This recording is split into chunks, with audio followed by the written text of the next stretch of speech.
Okay, it's our first essay.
Overanalyze.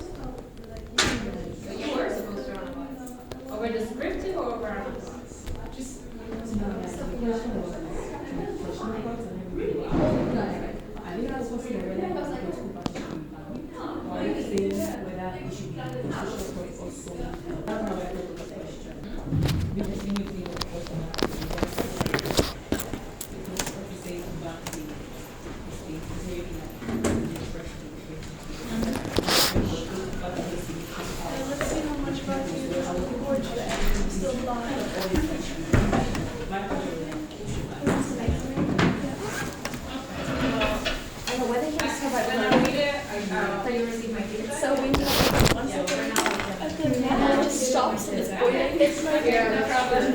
That's why I was sick. That's what I wondered. That's why I got sick as well. And then, it happens to me in South Africa, but not to this extent. But I just think the weather down is not the same. The Poland it's also the weather is really similar, but at the same time it's a little bit different. Yeah.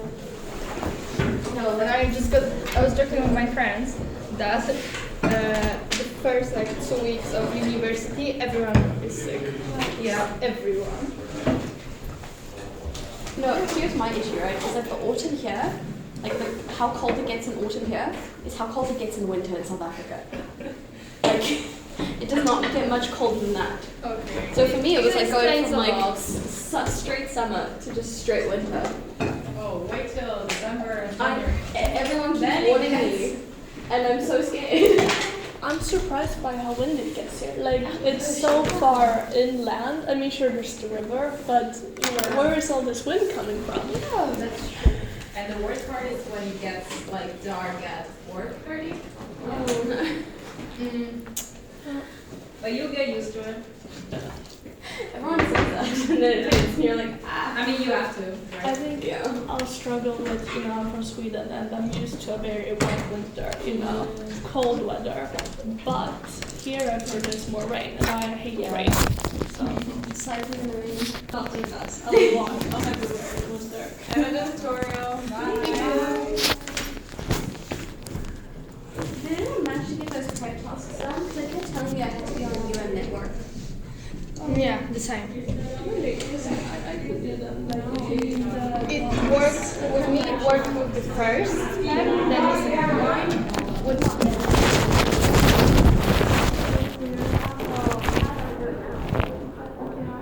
But it's not it's really annoying. I mean, I'm guessing that we're gonna need it later, like research skills, but I couldn't be asked. I was just like, done. Next slide. Done. Next slide. Is it really necessary to do these? It's simply more into the basics. I mean, you can survive today's practical without it, but it will be a little bit difficult. Oh, I don't think we're doing any of that like today. We are just quoting today, so Yeah. and just find like thinking it's a quote or is it summary or Oh, Joga. Yeah. Thank you. I'm looking here for good guns. I can't tell you. Okay. You have to go to a very specific store. Which one? You gotta go to what did I find? You go to the Jumbo. Now I don't know about Jumbo close to Mustang, the one in here that I have, that's where I live. But you gotta go to the snack aisle. And you can like hunt and then you at the bottom. And then you can find a package. Or you hop the board to Germany and then they've got them. No, wait, are we on some snack out here? They should be able to check it. I was looking for them to check out. Where? Yeah, if you go to an egg hop though. Mini hop? Egg hop? I know. You can find it near checkout, but not at the checkout.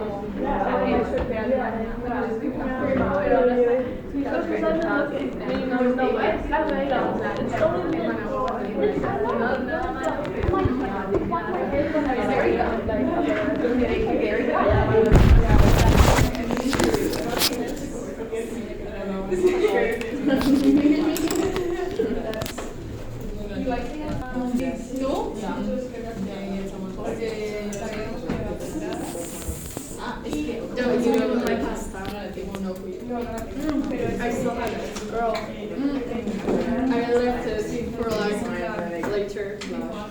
Because straight from here, I'm going for drinks with my roommates. So I need to eat something. I don't know. I live in Liège, and they're just partying. I was on a party on Thursday, on a Tuesday, and today is Thursday. They just partying. Oh yeah. No weekends. Wait. Yeah, the parties here are I'm used to like Friday, Saturday. Yeah. Maybe Sunday. It depends. But that's it. Yeah, because like all the big parties, in the complex, they are on Thursdays. And they say it's because all the students go home for the weekend, so we're not gonna throw a big thing that. I don't like it. I was on a party on a Tuesday. And I was with my roommates because they're on Erasmus. And it was a party for Erasmus. I was partying and I almost fell asleep on the lecture. I was just sitting there listening and on the lecture. I couldn't hear a word of it. I was sitting in the last row. And I was like, No, I was in like middle. Still couldn't hear. I was sitting in the very front. Couldn't hear him. Couldn't hear him. And I am convinced that what he said. I was like picking up The only word I could hear, so much. the only thing I could hear was when he like said talking about like comparing relationships to. That's the only thing I could hear. Yeah, that's true. I was like, oh, yeah, I can hear you now. Found it, but like, we're like wondering if you broke up with my girlfriend recently or what? I was like, I couldn't hear. Then I heard like, if you compare it to law, and I was like, whoa, where that came from? He got so passionate. Yeah. He's like my guy. Yeah. I was like, whoa. Like, are you good? Yeah. I was like, okay. Exactly. I hope I don't have it. Let me sure it was a good lecture and everything. But I really understood the concept. Oh, now I understood everything what you were saying, but I went back to an afterwards to ask, like, on the thing he said about parliamentary system versus presidential system, because he said that there is no accountability in a parliamentary system, but there is. There is. Look at the German Bundestag. There's no accountability to the government. I don't know. I'm not kidding. So, I'm gonna go with, my stuff. Yeah. Not what he said, it's crossed out. I'm convinced that he said it wrong. I'm convinced. But I mean, he looks okay, so. Yeah, that was the only He was like, that's the thing when you think I can be ugly and dumb at the same time, so I will be crazy. Yeah. I couldn't help him for an entire, period. I wouldn't learn anything. nice.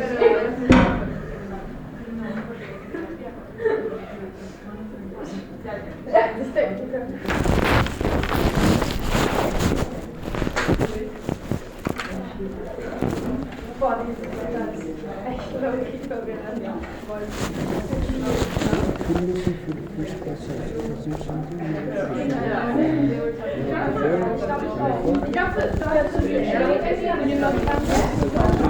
Yeah, there's always like preparatory tasks Oh no, there. I meant besides the things that are already. No, those I've done, but I don't know what you guys did in class.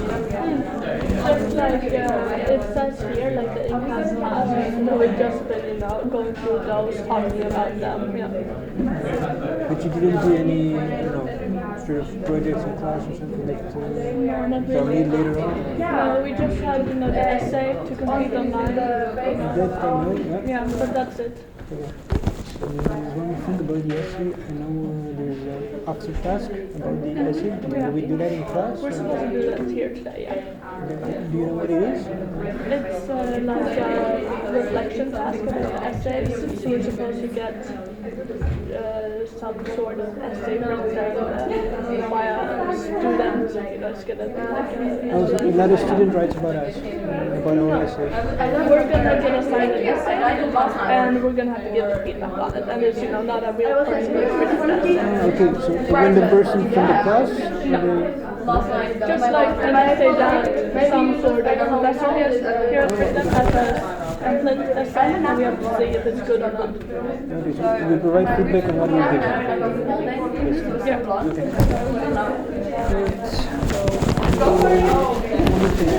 I know that we need to use that.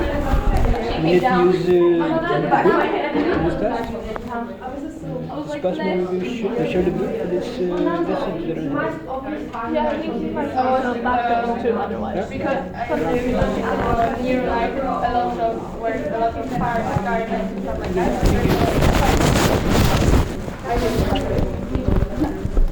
In my room, I was just, relaxing, living my best life. And then I look up and there's this big spider. And I'm like, no, I'm not doing that. No. So I called my roommate and I'm like, Diego, could you come to my room and kill a spider? Like, sorry, I'm not here. So I called my other roommate, Theo, could you kill a spider for me? Yeah, sure. He came and he was chasing that damn spider over my floor because he like smacked it and then he was chasing it all over my floor. And I ran over my own. I have a designated name because I live in like a student apartment complex. I have a designated name for this spider. The first time I called him, it was 2 a.m. I went to the bathroom and sitting on my shower curtain. It wasn't huge, but it was like that big. It was like big, and he's like hops here.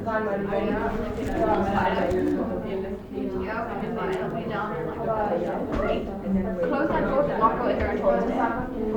Same. I was like, Theo, can you show me what that spider is? I need to see that. So like, yeah, it's okay. The beauty. But I mean, I woke up today and there's another spider. I don't know why it's always me who just find those spiders. Like they're attracted to people they know of. Because my other roommate, I had two guys and one girl.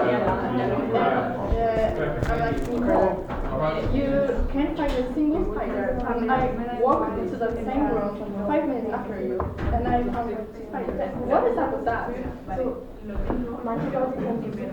They just want to be area. Like, we get a reaction. yeah. That's so mean of them.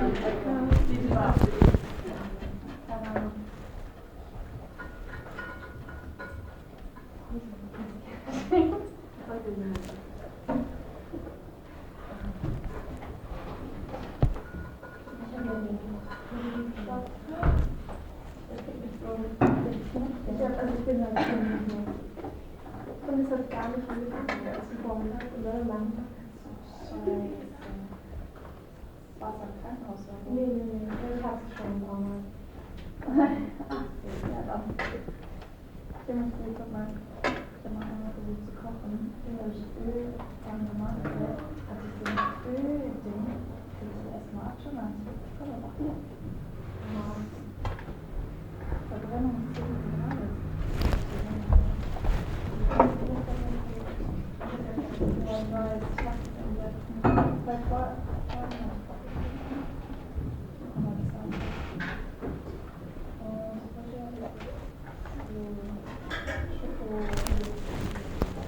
Okay, well, in the meantime, while this gets set up, how are you guys doing? How did you find? How are you guys coping in general? I can't believe it's only been, like, this is the third week and we've already done so much. Yeah. Like, my notebook is already half full and I'm like, oh, it's a new Constitutional law, Yeah. especially. How are you guys finding it? It's interesting. It's Interesting. interesting, but it's a lot. Yeah, And it gets confusing sometimes. definitely. Yeah. I mean, there's a lot of comparisons going on. We really do dive in head first, straight away in first year. So yeah, but I hope this class will be a little bit more manageable for you guys. So again, as promised, we start with a team building exercise. So I don't know what's going on with the screen, but anyways, I'll deal with that. So what we're going to do is we're all going to get up out of our seats.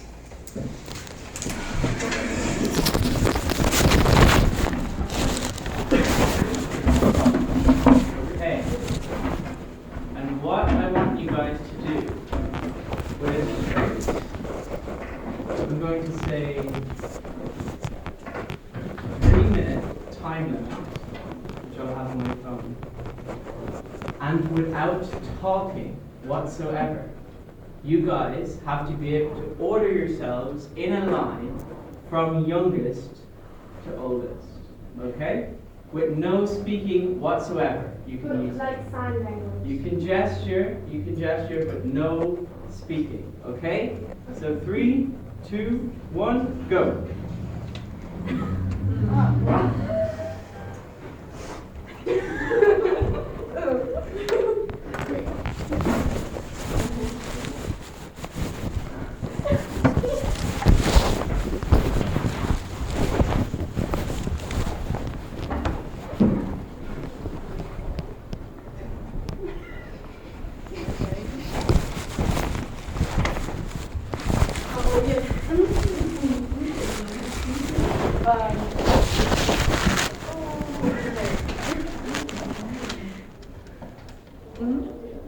I hear a lot of humming.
Okay, I should have banned typing.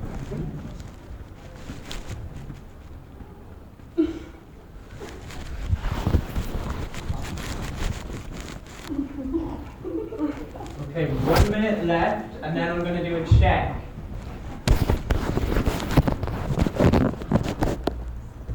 Or dare I say 30 seconds.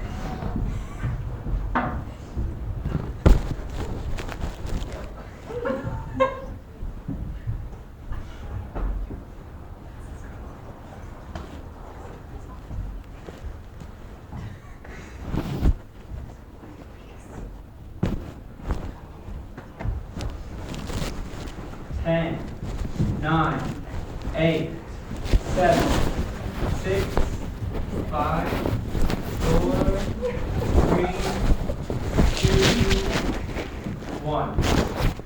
Okay, let's go around 9.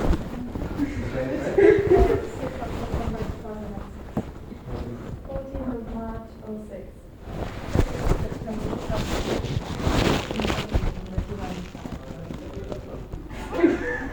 Six? 12th of December 2005. Or 9 December 2005. 4th of September 2005. 30th of September 2005. 12 March 2005. Oh, 22nd of January 2005. 30th of January 2005. 4th of November 2004. 3rd of June 2005. 13th of April 2005. 4th of October 2004. 13th of June 2004. December 99. Okay, so how off were we? We had a few people.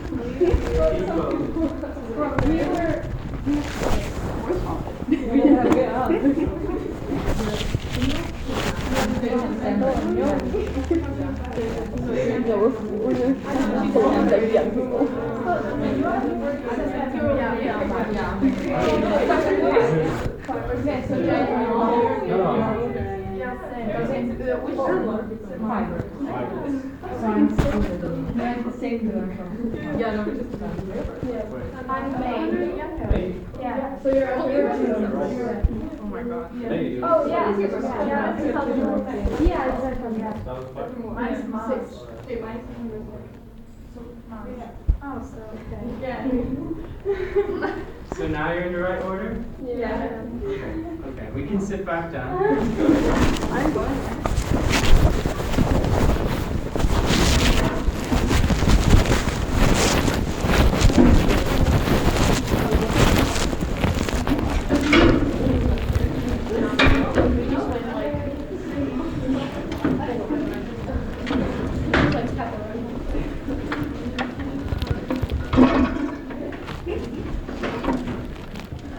Okay, so this week we're going to be looking at primary sources, again using the master collection, so hopefully we can draw them and working with them. By now, I'm sure with constitutional law especially, but with the public international law one, you guys maybe have a bit more experience using the public law one, right? Yeah. You've had to use it in class a few times. Well, we have some in-class exercises which are going to be looking back in, basically looking through master collections again, but not merely the public law collections. Yeah, it's the first time I used the private law one. Yeah. And not about the others. Exactly. Yeah, so we're trying to build up our experience using the different collections as well. We're also going to be looking at understanding the difference between quoting, summarizing, paraphrasing, different ways of using secondary sources in our work without, and importantly, without making mistakes to render it a form of plagiarism, which is another topic that we'll also discuss.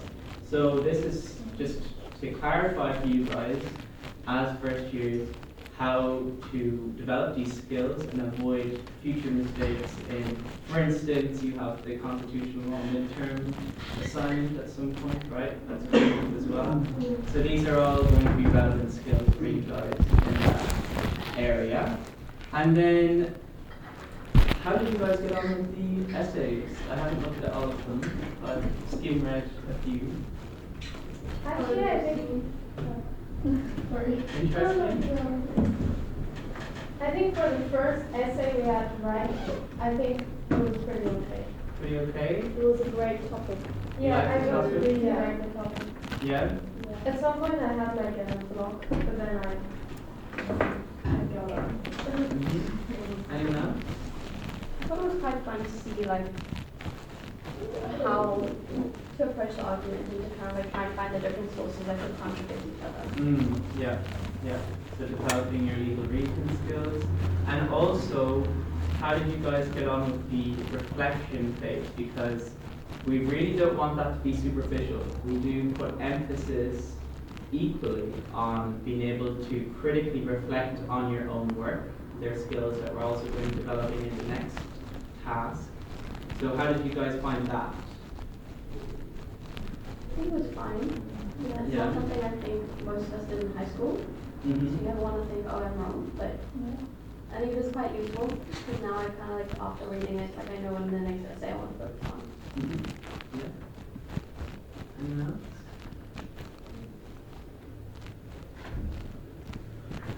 Yeah, so we're going to be honing those skills a little bit more today towards the end of the class because we also have a reflection exercise, which is your third task in Pedalpad, right? So have you guys maybe seen on Canvas there was a mock essay from, it wasn't a student, but a fake student, in order to kind of develop your critical reflection skills. So we're going to give you time at the end of this class to read through that and hopefully actually make a start on that task today. So by being able to develop our reflection skills at someone else's work, the idea is that you guys will be able to understand what makes a good legal essay for yourselves, right? And also, point of information on the essay title that you guys have to do. That actually came up as a midterm exam for constitutional law before. Oh, wow. Right? Yeah, so that's the kind of idea to give you a bit of a sense of what you're going into with the constitutional law midterm, right? They do tend to grade, because we grade on a pass-fail basis in constitutional law, you're graded with an actual grade, right? So it is a little bit of the actual constitutional law set. But this is just to give you an idea of what you can expect for the midterm assignment, right? Okay. Okay. So, shall we get started on the first task? So, have you guys had a chance to read the task? Can someone maybe just start off with what's in bold? Sorry, I have one question. Yeah. That is because it's like with criminal law, there's like the criminal code and code of criminal procedure. What's exactly the difference? Like the criminal code just gives you the punishments and the code of procedure, like what? I don't really understand what the difference is. Well, didn't we cover it last week, the difference between anyone care to maybe provide an answer to that kind of question? So basically that like the criminal code has the substantive law and then the code of criminal procedure has the procedural law. Yeah, Okay. precisely. Yeah. Yeah. I just have a question, sorry. Are we going to get feedback on the essay we just did and on the midterm? Or is it just part of it? Yeah, no, you do get feedback in the form of a rubric, right? So we fill in a rubric, just like you guys will fill in, the boxes of where you guys fall in terms of certain skills, whether from satisfactory to unsatisfactory, these kinds of things.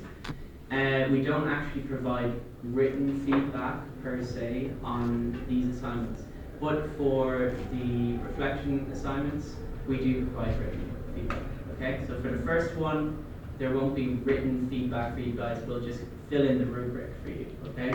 And you'll be able to gauge whereabouts you can improve, okay? Any other questions? Yeah?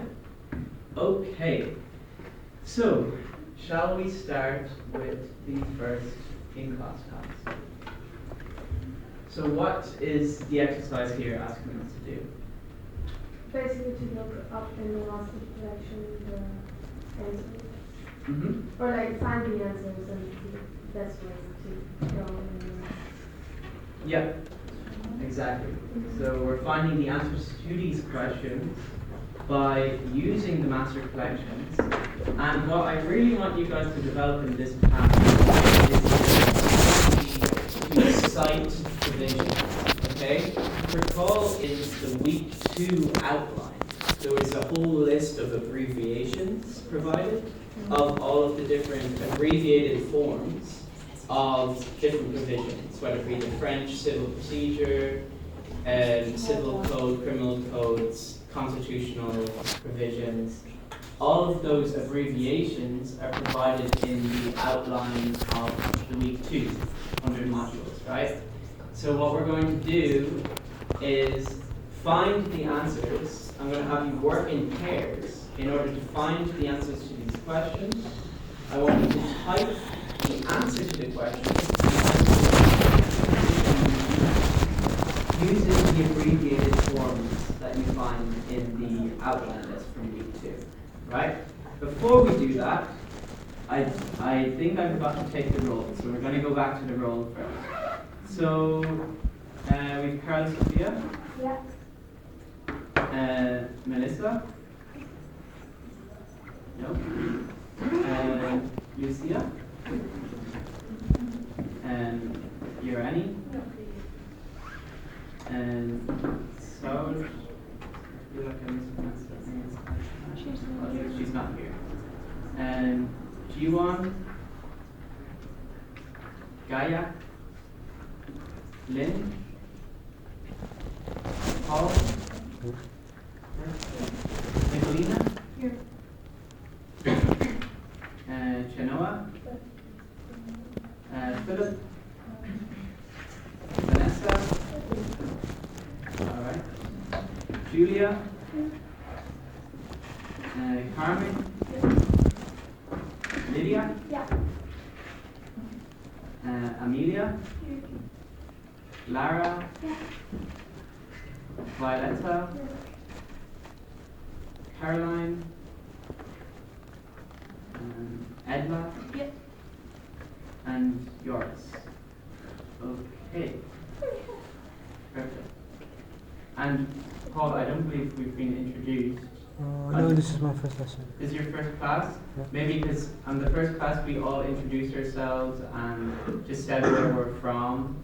And so if you wouldn't mind just doing that yourself as well. Yeah, sure. I'm from Romania.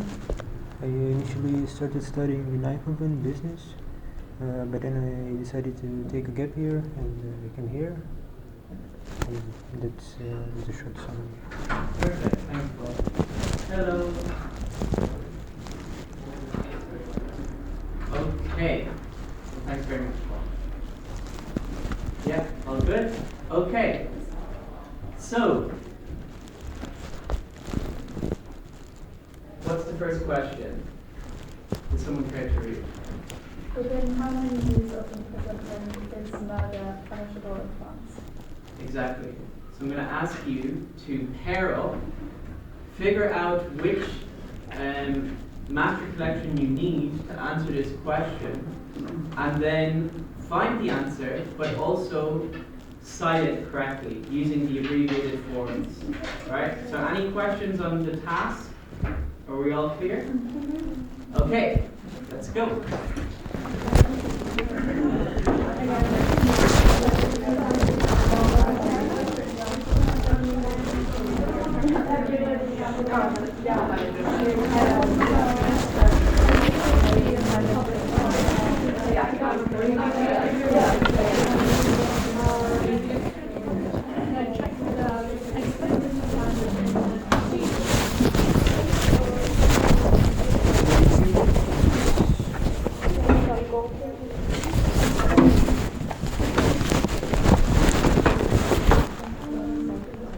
Do without early.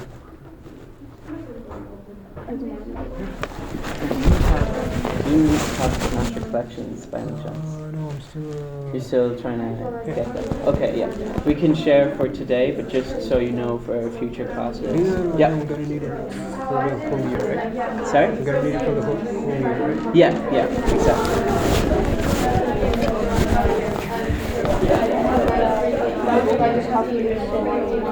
Which one is that?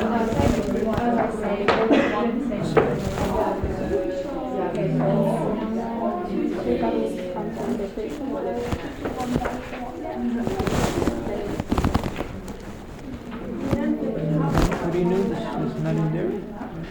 Because it says like the criminal justice comparative.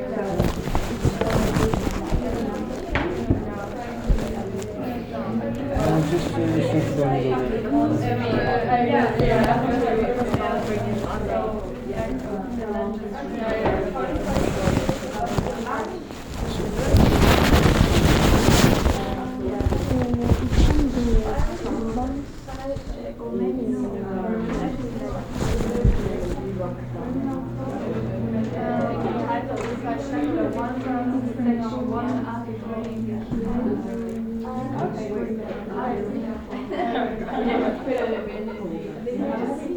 Write down.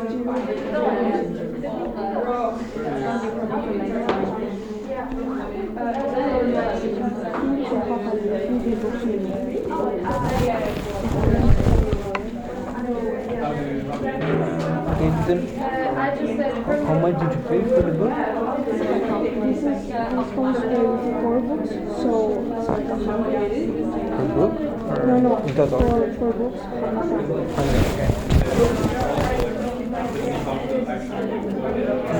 Found that on the which chapter?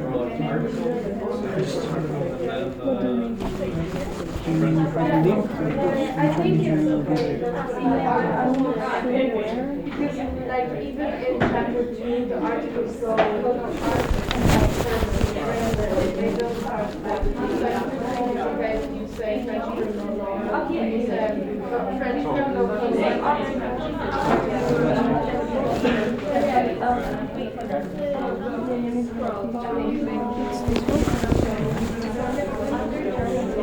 No, this one is from the other person. Yeah, but you maybe use this book for this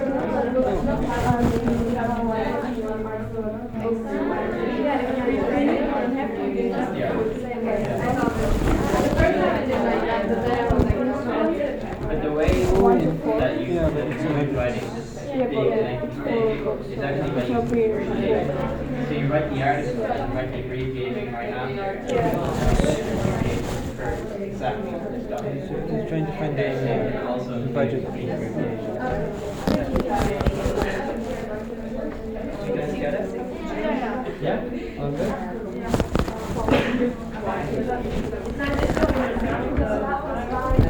Yeah. The number for. Sorry?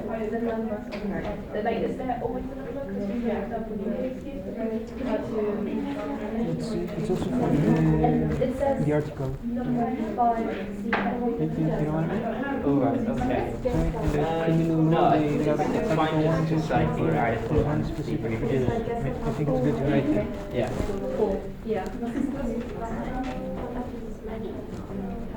All good? Yeah. Got it? Okay, do we all have the answer to the first one?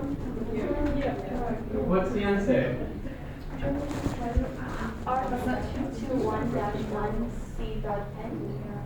Yes, but what's the answer to the question? 30 years, we all get that? Yeah. And do we all have the abbreviated version written down? Does someone care to go and write the abbreviated version? Alright. I mean, we're trying to practice using the abbreviated version because that's the standard practice in legal writing, right? Yeah?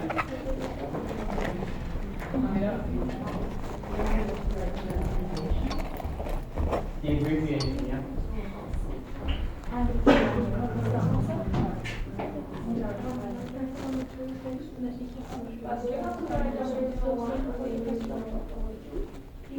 for the abbreviations, they're all kind of in the original language, right?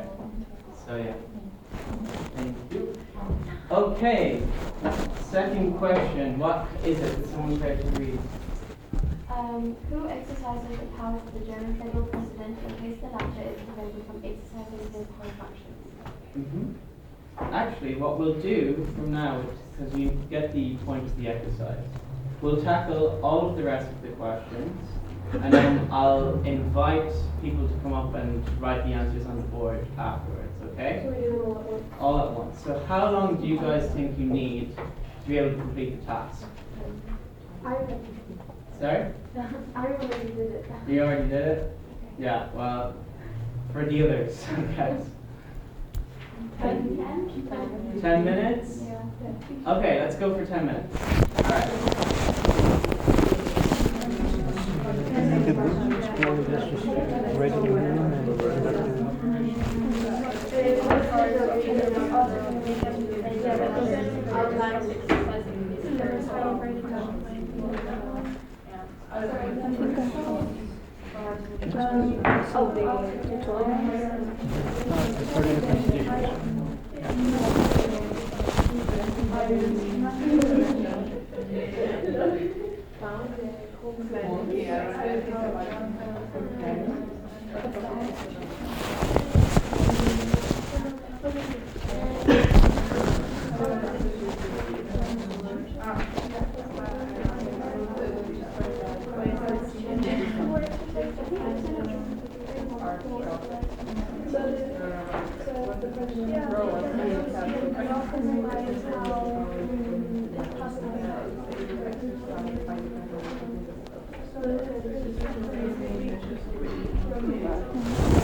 this book is only constitutional. Nothing.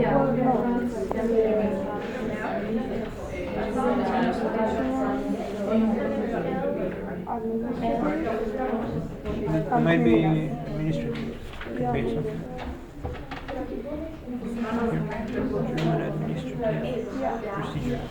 This would be censored.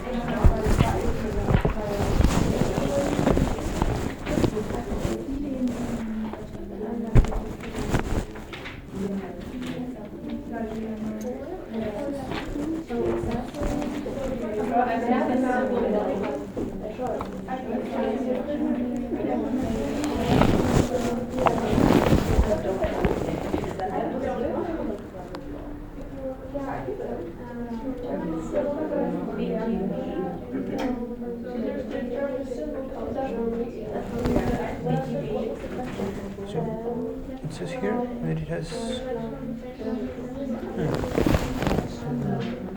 any authority regulating your case in public law. Is this the thing with the contract of public law? You know that?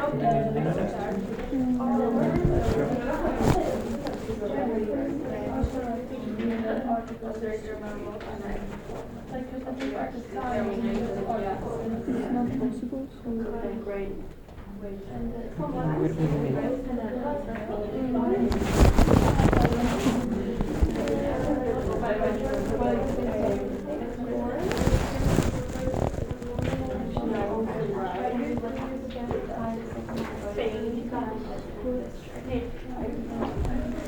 The answer is obvious, but have to show the article.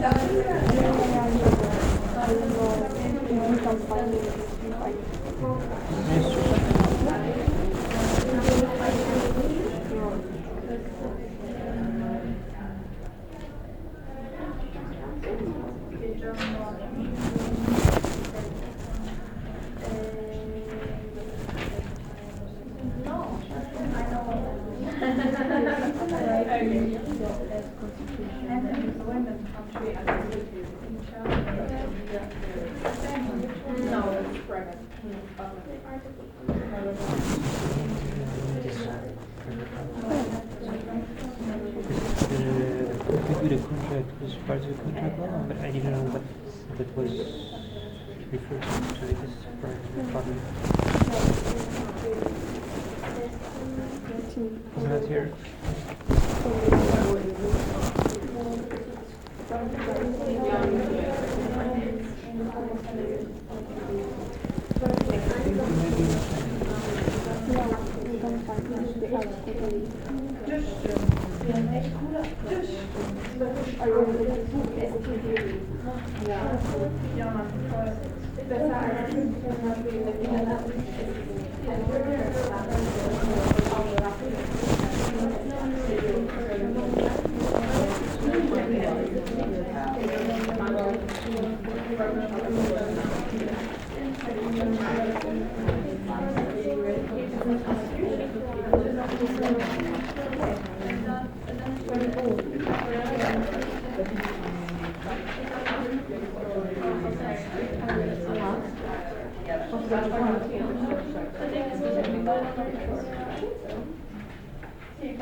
I would take the younger one. The younger one, like it's the older one that gets me.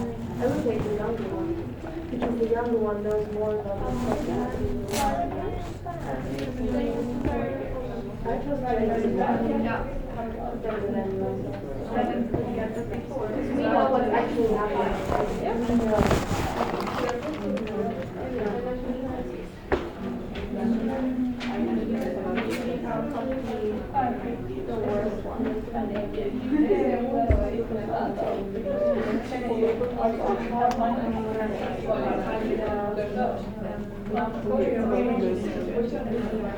Yeah, my bag now is with point. Yeah.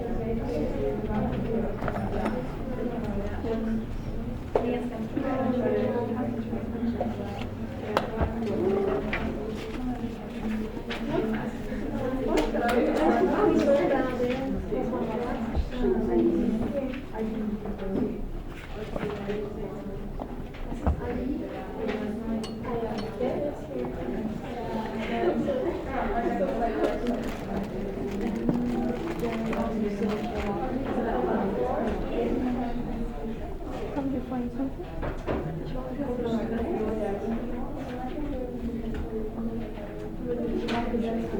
Ah, 4 years. I want to keep it for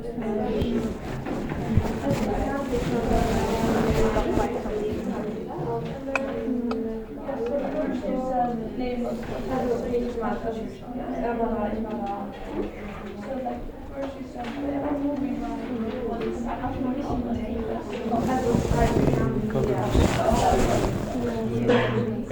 all of this and then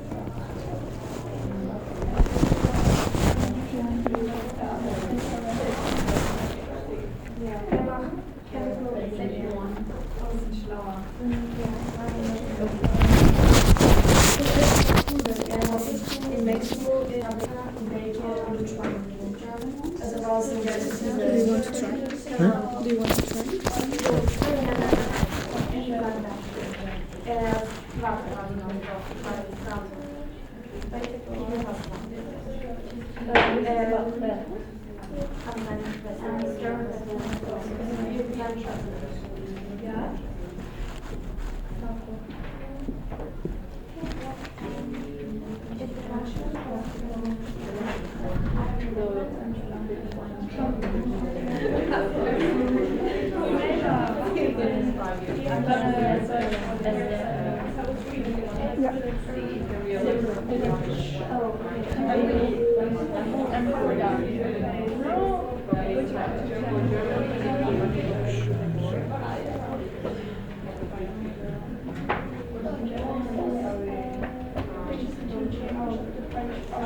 no one is elected in the first round.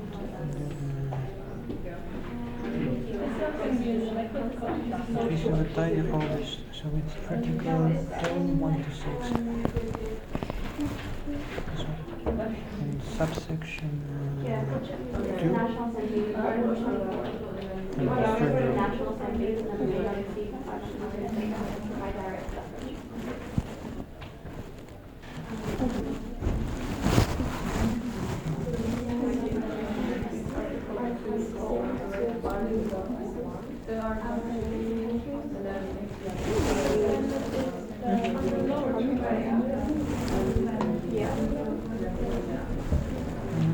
This is 4 right now.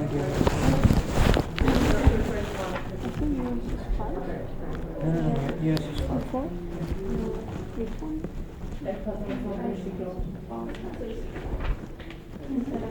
Are we getting on? Is any group go?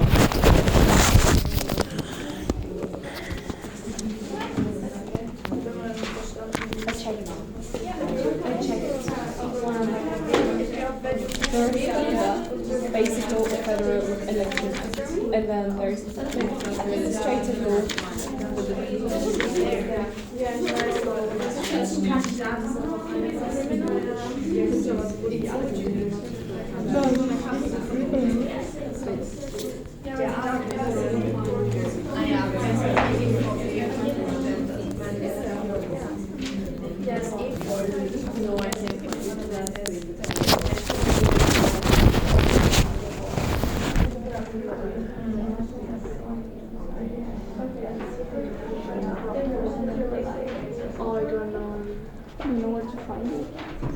Germany?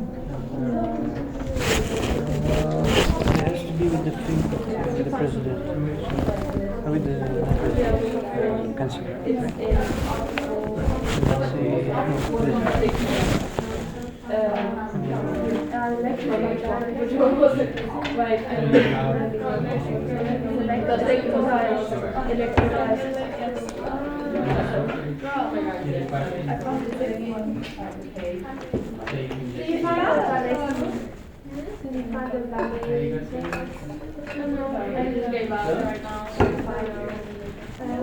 About you guys? Okay. Here. How are you guys getting on? Okay. To see the president. Missing 3? Oh, right. Here.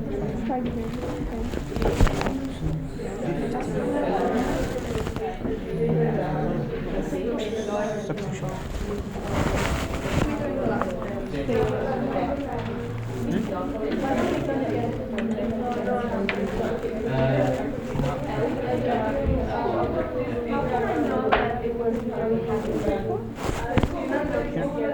As long as you say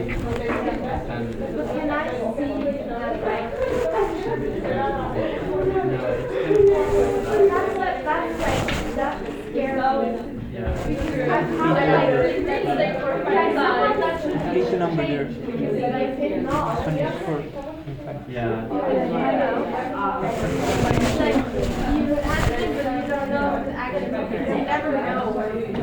Yeah. We remember. The system. You can just do it like this. We know.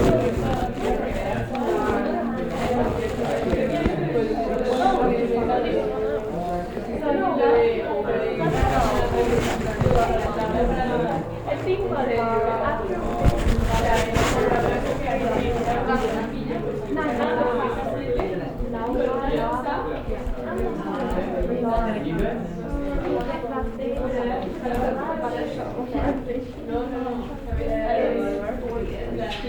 Shall we say 2 more minutes?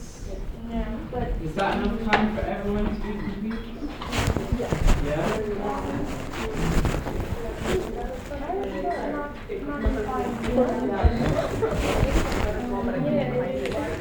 Yeah, we don't have private, but we have public.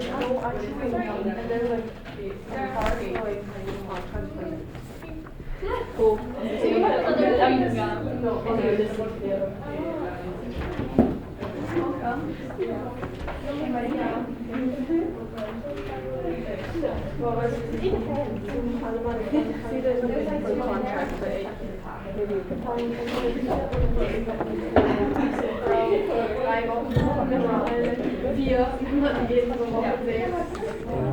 They only show article, they don't see what the topic is. So it's gonna take a long time. It's just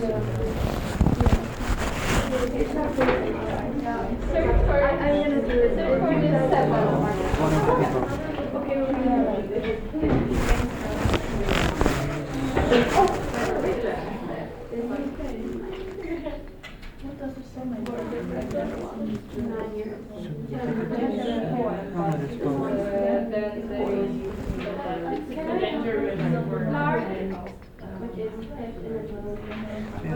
Deputies, but I don't know which team that is. I don't know. Okay, now I'm scared. No, they're in Germany with Germany scared. I'm in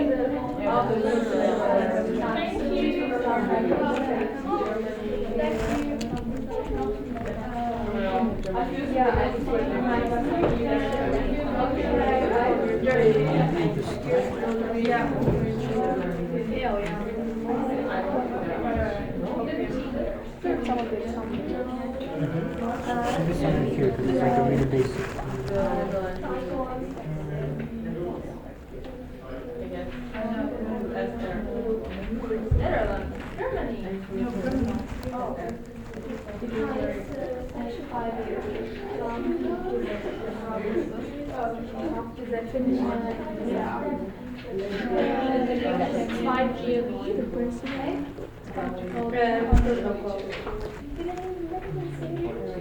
Okay.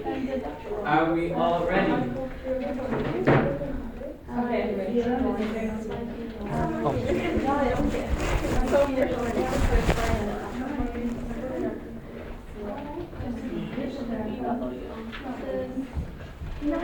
Ready? Okay, so the second one. What is the question again? What's it looking for?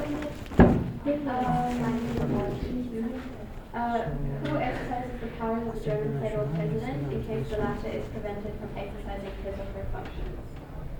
And what is the answer?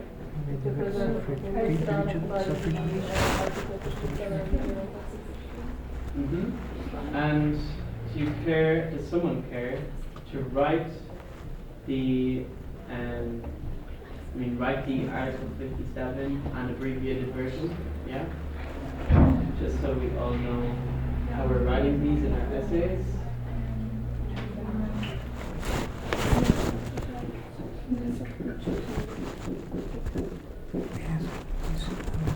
Precisely. Yes? Okay. This one is suffrage. Third question. What's the question? Indirect suffrage. Under German law, can So an it's indirect employment one. contract be terminated via SMS? Answers? No. knowing what to written in which one to be effective. 623. Exactly. Do you care about any of that?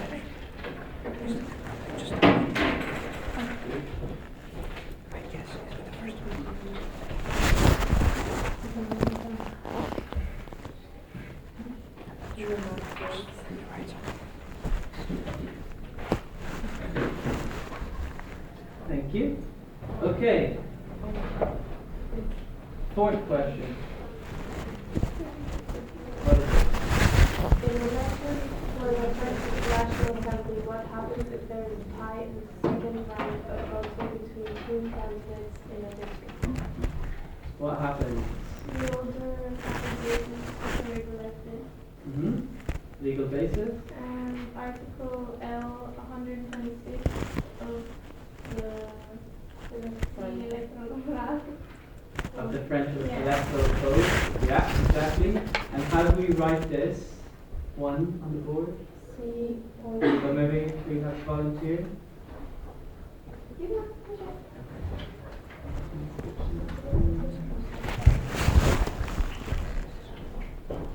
why is there an L? It's like Article L 126. Why is that?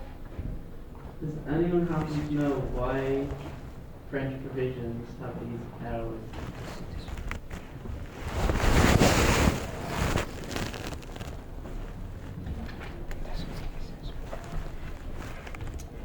No?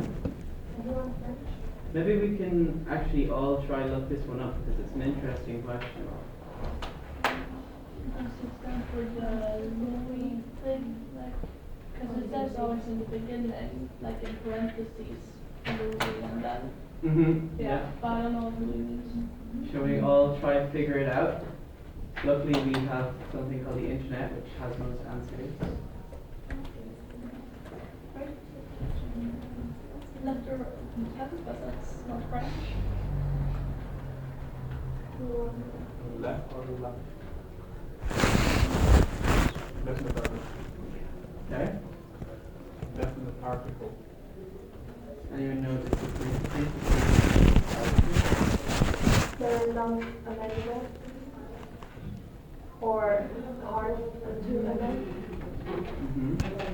Organic law? And then R is the respect with you or that's what it's saying. Organic laws, someone say? Yeah, that was, What's that? it's, like, it's laws that are constitutional and if there's something special with it in terms of amending. Anyone else? Loi. It indicates the article is part of the legislative code that was passed by the legislative branch.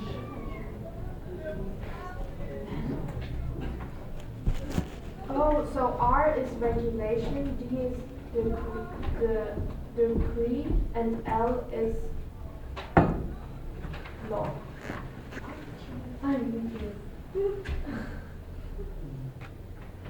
But organic law, right? Organic law has this special constitutional status because it is not per se part of the constitutional law, but it is not also part of the ordinary legislative law. So it falls in between. So it has an important status above ordinary legislation, but it's of a quasi-constitutional status. Okay?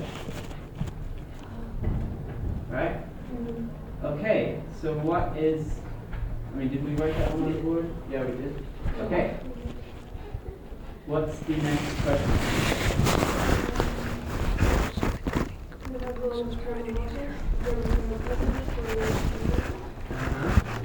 The answer?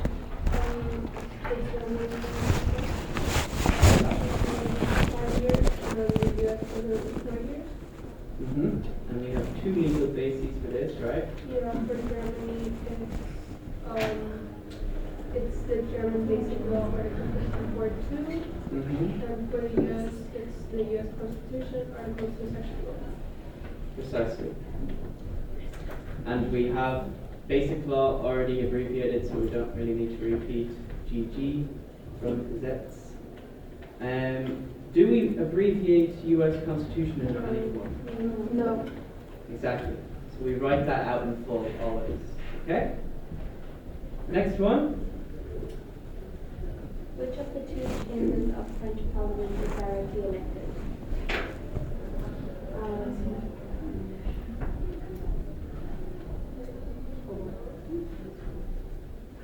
It is the National Assembly, Article 24, and the French Constitution also doesn't have an abbreviation. No abbreviation. Right.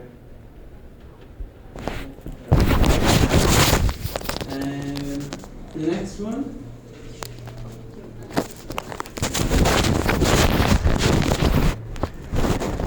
What's the question?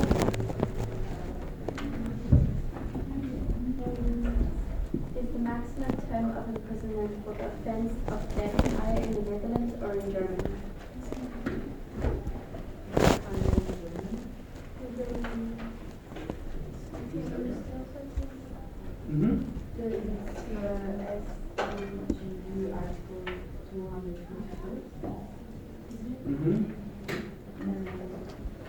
And what does that refer to, that abbreviation? Where are we looking precisely?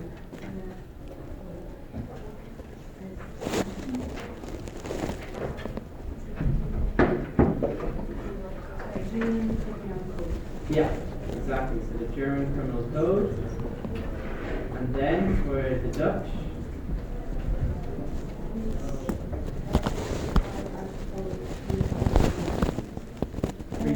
310? Yeah. And then in the Netherlands is no more than 4 years.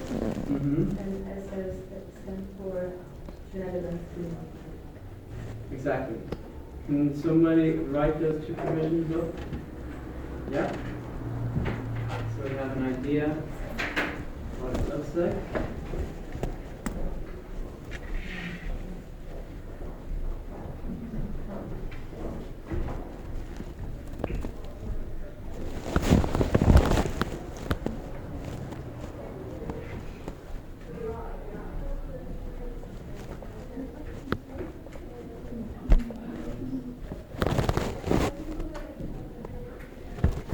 We typically put the abbreviation after or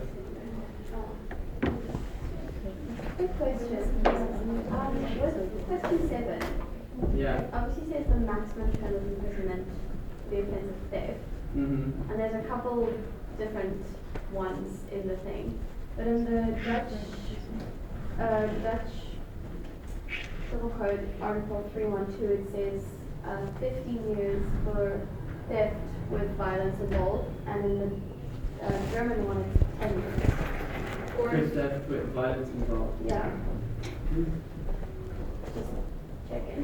Because then it would be a different With violence, yes. I guess. But, yeah. Because the 252 that they read, that is using force in the first part. So you have to go off of the same basis.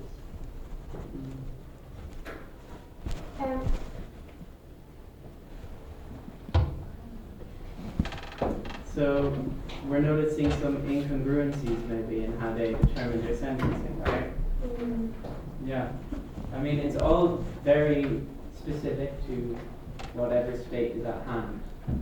Ireland, for instance, Rom-Com, it typically has lower sentencing years compared to other states. But, I mean, there's usually kind of politics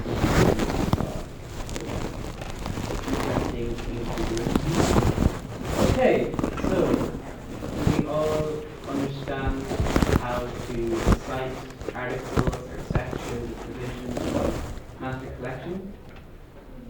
Yeah? Can I ask, is the master collection a primary, secondary,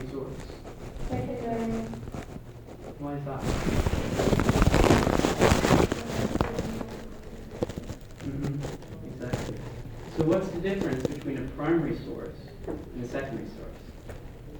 The primary is more like the original version. Yeah. And then there's like anything that translated or Translated, quoted. Like what kinds of examples of secondary sources might we find?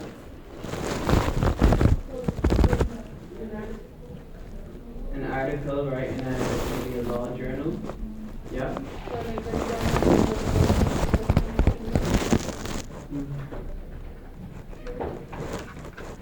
Would that constitute a primary or secondary source?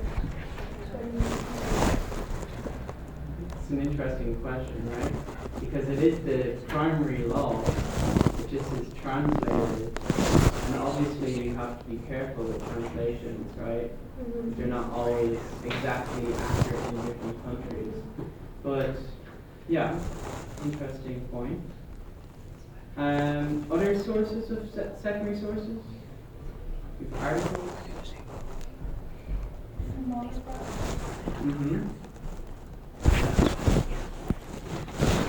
What's a monograph? Yeah, exactly. Yeah, textbooks as well. And then what kinds of things are primary sources? Interviews, but legal primary sources. oh, The legislation. Mm-hmm. Yeah. Yeah. Technically. And for using, no, sorry. Whatever. Okay. Anything else? For primary sources. Court judgment. Yeah. Exactly. Right, especially in the common law systems as well, where that necessarily forms part of the law, where they develop the law a lot through case law.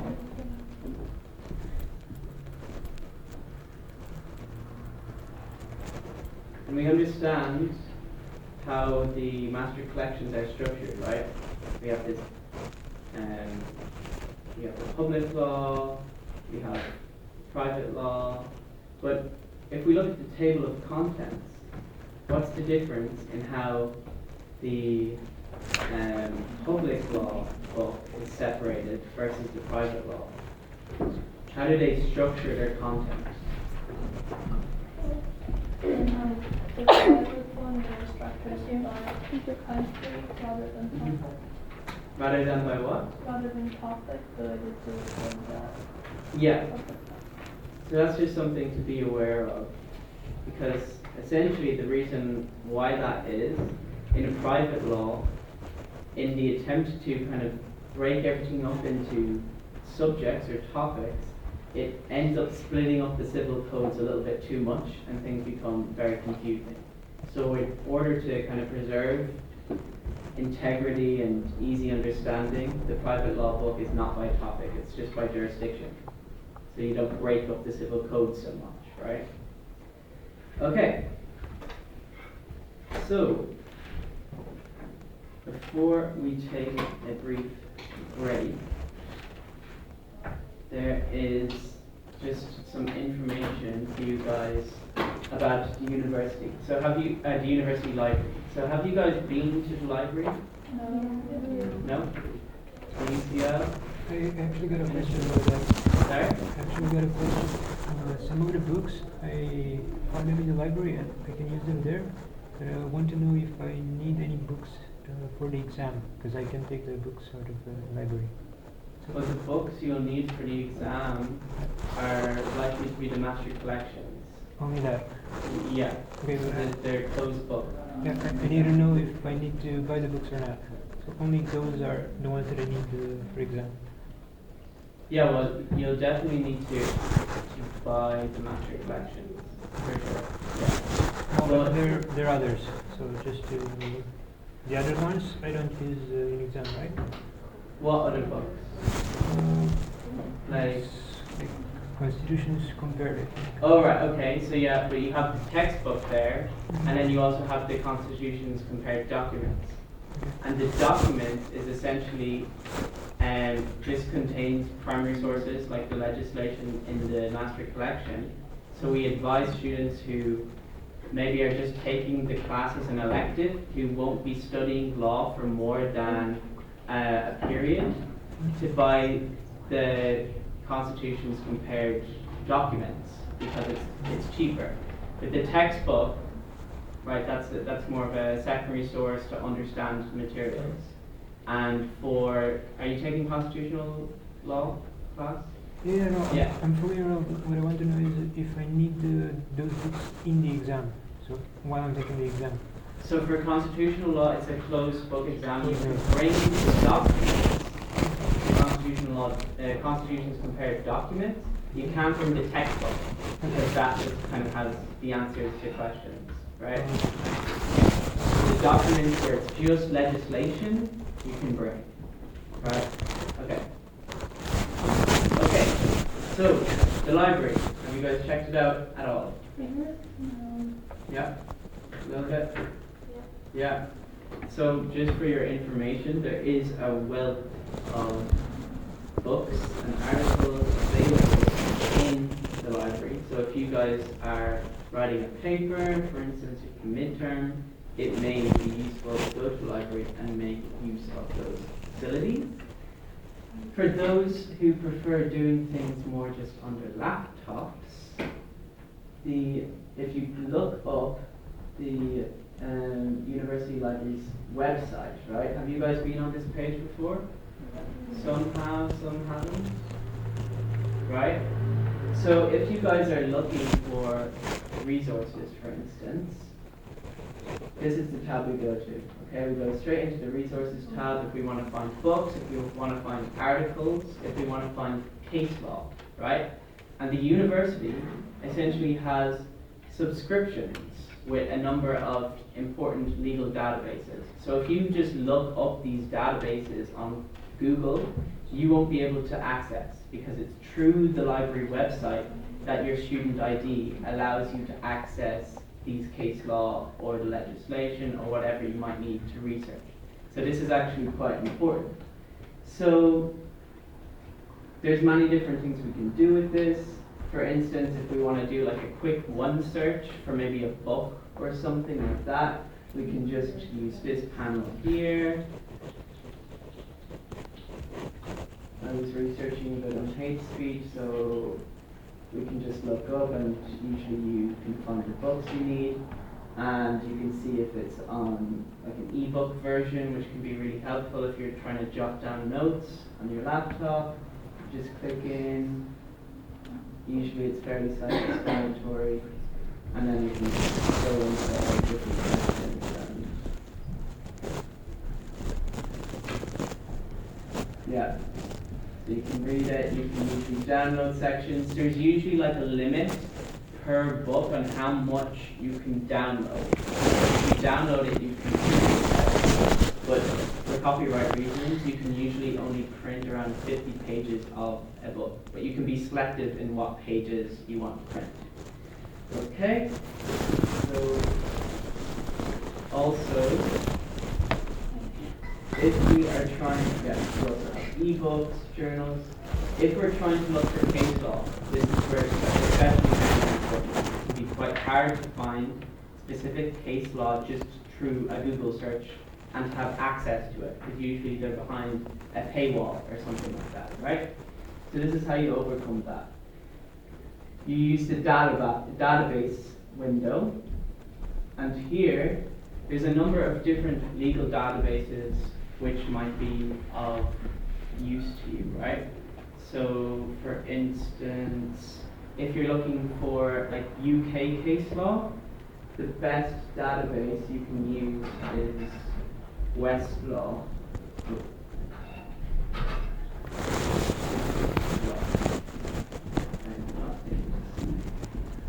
Okay, so you'll have Westlaw next, and you have Westlaw UK. So Westlaw UK just exclusively has UK case law. Westlaw Next is a little bit more broader, but it's mainly common law jurisdictions. So you have the US, you have like Australia, New Zealand, Canada, different common law jurisdictions, right? But for instance, if I'm trying to look up a case, for instance, a case in the UK, we can go through here.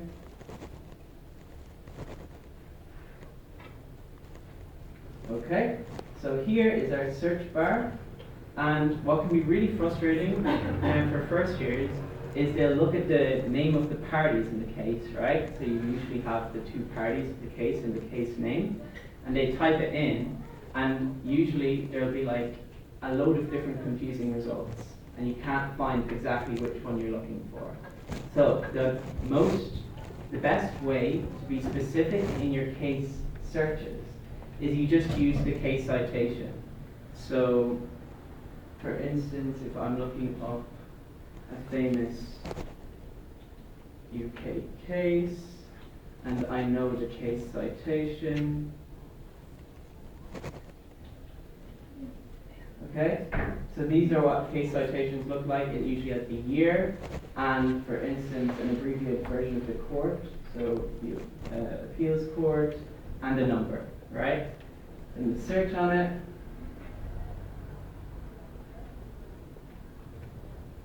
and then you get the case name, right? Duncan versus Stevenson, the landmark UK case on civil liability, right? Okay, and you have a case digest, a little summary, and you can read the case in full. Okay, you can usually download it as well from these links. Okay. So yeah, that's the UK database. For French case law, you also have Delots and .fr. For German, you have Beck online. You have for Dutch case law, Kluwer Navigator. For EU law, you also have Eurlex, and this is like one of the ones that you can just get on Google. So if you can also use the library database, but for any EU case law that you're looking for, this one has it all free. And you don't need any paywall or anything. It's very easy to get into, very easy to use.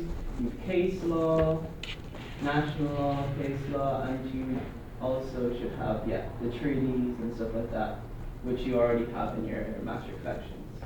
Okay? So, when you are doing research for a paper, for instance your constitutional law midterm, these are the resources. Okay? That's just information rant about how to use the online university library. Any questions on that? Yeah. The resources that aren't in English, and we don't know the language that they're written in. If we then translate it, and like the translation is incorrect, what happens? Or are we just not advised to use language that we can translate? Generally, well, in first year at least, you shouldn't encounter those issues. But on a lot of these databases, for instance, the French case law and Delots, it's pre-translated, so you can kind of set the language as well, which can be quite helpful. Yeah, and the EU law as well. Yeah, exactly. EU law will have all of the EU languages available for you to read. Yeah. Okay, any other questions on that? They can navigate a search, whatever kind of books, articles you're looking for. Yeah? Okay. And then also, what I tend to do when I'm researching is just use Google Scholar for articles. If you're looking for articles, Google Scholar can be quite helpful as well. But if you can't have access, if there's a paywall or something, then go back onto the university library and try to search for it. Right? Okay, do we need a break? Yeah? Should we take 10? 10 minutes? Okay.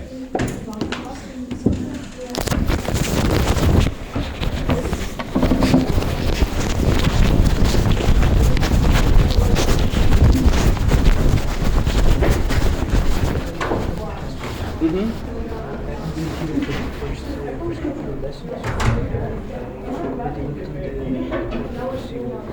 certain things I need to do. I'm just wondering if there was something in the lesson I should know. For the first 2 weeks. Yeah, something that will help me later. So if I miss something important. Well, I definitely would just go through the weeks, and usually in the Canvas, for instance,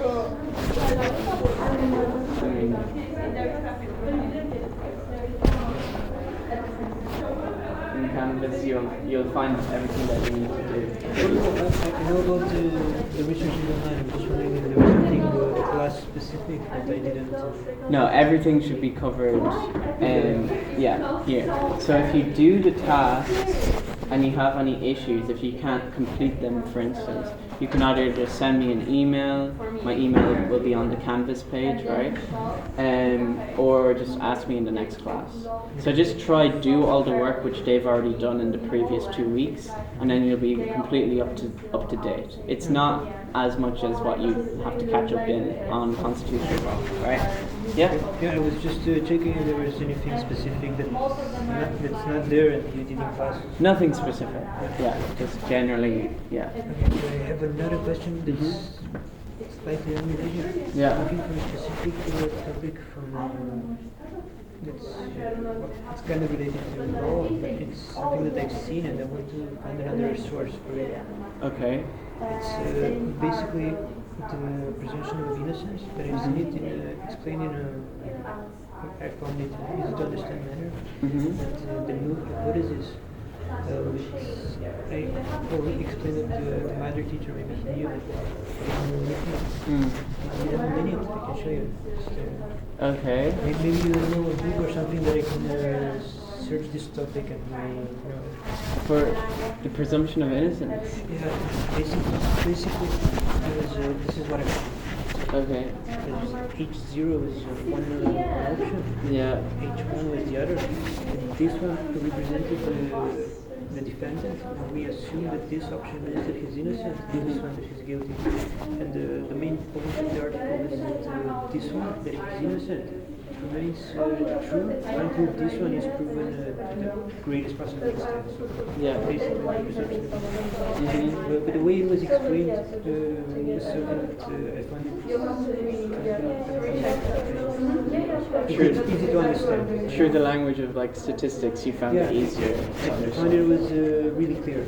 So I'm just wondering if there is anything on this topic that I could find in a law book or something that you have here in the university. Is that like what was the source you were reading? It was so from the former university we had a few law-related courses and a few statistics-related courses, and one PowerPoint presentation showed us this. Oh, okay. And I thought there would be more here about it because it's law-related, so that's why. Yeah, I mean, it seems like what the academic was doing was trying to use the language of statistics in order to articulate a concept in law, right? Yeah. So it's like an analogy. Yes. Yeah? But I'm not sure if you can find like more research on that. I feel like that's an educational exercise in me That would be it. to try to explain something, right? Okay. So it's not like a topic you can investigate further per se. It's more like an educational tool to understand something, right? But I mean, it would be interesting to see if other scholars use statistics in order to explain legal concepts. So maybe that's somewhere you could start, just like looking up interdisciplinary. Do you have any indications where you could find that in the library? Or? I honestly, no, I don't. Yeah, it seems very specific. Yeah, but it was something that I saw, and I figured, libraries big, maybe they have something. Yeah. Something on the topic. Yeah, but if you're interested in more like empirical stuff, there's a whole body of literature that you can look into on legal empirical scholarship, which it's its own thing, right? So it's like ascertaining true data through the collection of data, either surveys, interviews, or quantifying certain numbers in order to make certain findings about the law. right? So that's a whole body of law itself, and it kind of links statistics with law, this empirical legal scholarship. I'm not sure if that's also something you're interested in. Kind of. This one was a really specific thing that I wanted to do a bit of research. Yeah, well, from my understanding, that's an analogy, right? It's an not analogy. the thing of itself. It's like not a find subject that you can research per se. But yeah, I mean, if you tinker around with Google, maybe you could find the academic who did the presentation. Maybe he has a paper where he also uses that analogy, right? So I don't know if it's as mainstream beyond So it's that. probably difficult to find it in other books. It seems to be specific to what this particular academic did in his presentation, right? Yeah. Right, I was just curious about if there was something on the topic I really wanted to find it. Yeah. See what he read. Yeah, no problem.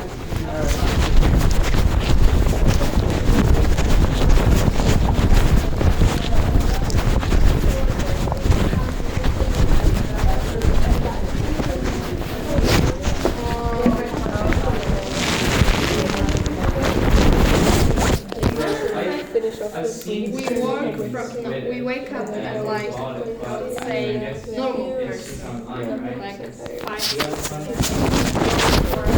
for like from 7 to 3 p.m. Yeah, I mean, you probably find it there too. Like 7 a.m. is for work. Usually.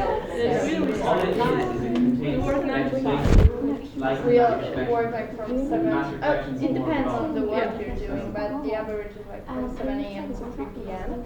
Then you get out of work. For example, go to work first. things is like 7 p.m. and you're just so tired. So the thing I was like, maybe I was just. For example, I ended my in primary school. I ended class. I started at During that whole week, he's being like really extra. 7:20 classes and ended at 4 p.m. So whole day. And that's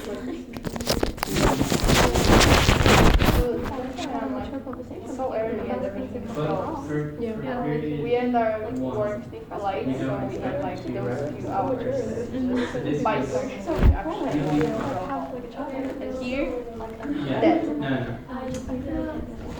Yeah. But I mean, I'm grateful that we have those classes a little bit later in the day because I can actually get sleep, do and then. But the next day I'm so tired sometimes that I'm like, huh? I mean, I prefer this over the 8:30 lecture. It's just like this is 3 hours lasting and then If you really are satisfying relying on their goals. ideas, or if you're relying on Finding it. I'm like, I would prefer like, for example, one more tutorial to finish earlier. So I want to try to do Excitation. there and the whole day off to do something productive. I just want to get through it. And that's it. And then I'm good. When you're doing that shit, I was like, no. Glad I Especially because like you like can do a lot of things if you have your tutorials so early. So like from the beginning, there's most of the things like other actual things. Yeah, well, this is Activities and stuff like that. It's mostly those things that I have like I mean, the thing with this task is that since I'm productive in the morning, I want to get to the end first thing. Like,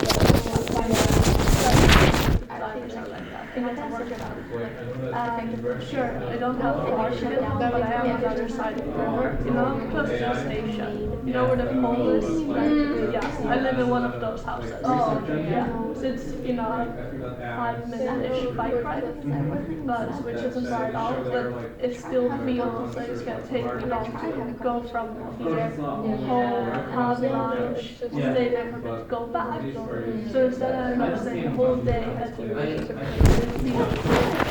a long time. I mean, if you're, it depends on how you use it. If you're using it, it can use it. dirty every morning.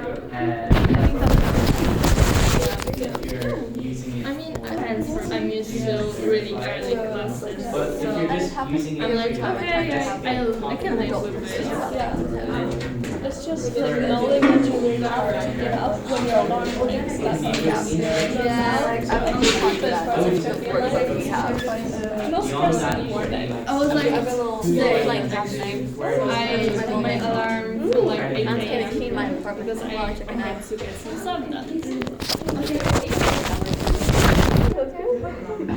I heard that I was actually today. Basically. And I just walk out.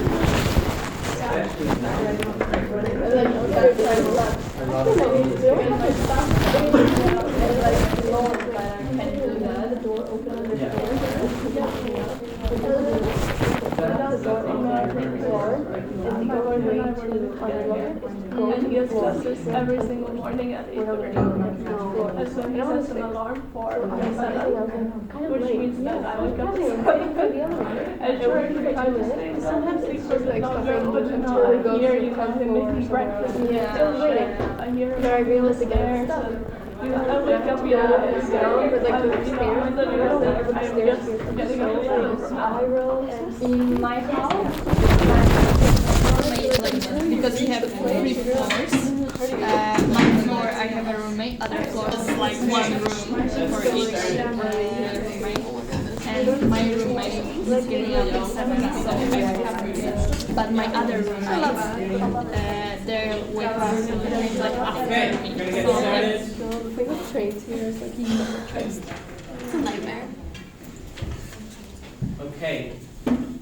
So for the next exercise, the main idea, and it's something that may have been clarified a little bit through the readings that you have to do and also the exercises before class, that the difference between quoting, summarizing, and paraphrasing.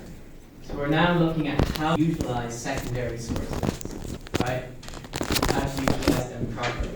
And there's different ways of employing certain secondary sources into your work. So what are the main differences between quoting, using a summary, or paraphrasing? Maybe we can start with that. I believe quoting is exactly referencing a sentence, a total sentence, using word by word. Summarizing is summarizing the concept that you just read. Instead, paraphrasing is changing a little bit the sentence in the middle of the sentence, or changing certain words.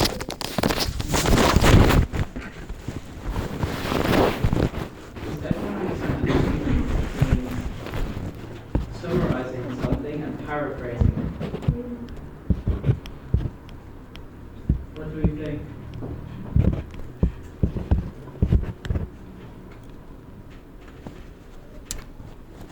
I think a summary is supposed to be a bit snappier, whereas paraphrasing is supposed to still touch on the whole subject, just in a different structure. Or maybe like write it in your own words. Yeah. But more than that, right? Because if paraphrasing is writing it in your own words, and we just take our thesaurus out or our dictionaries out, right, and we start finding replacements for all of the words, is that what paraphrasing really is? I've got the quote of what paraphrasing is from the book. Mm-hmm. This says when the author's original words are rewritten, but the original meaning is retained. Mm-hmm. Whereas summarizing says where the author's original words are rewritten in a shortened form, but which catches the key points which are author's. Mm-hmm. Paraphrasing will still do, like, if it's a long paragraph, it will still be a long paragraph. And just, you will rewrite the words, but you will use the whole, like, all the ideas that are mentioned Mm-hmm. in the text. Whereas in a summary, you are going to omit some points that you find not as necessary, and you just take the general idea, the key points. Mm-hmm. Yeah. Yeah, exactly. But I would say paraphrasing, it's not just about switching up the words. We're trying to find our own way of saying what this author has said. Okay? So that can be a little bit different. Because in a way, it's kind of combining our minds with the minds of the author and expressing what is our way of saying exactly what that author said. So don't think of it as a dictionary exercise, as a semantic exercise per se. It's more of a real, you're engaging with their thoughts fully, and you're just expressing it in your own way, right?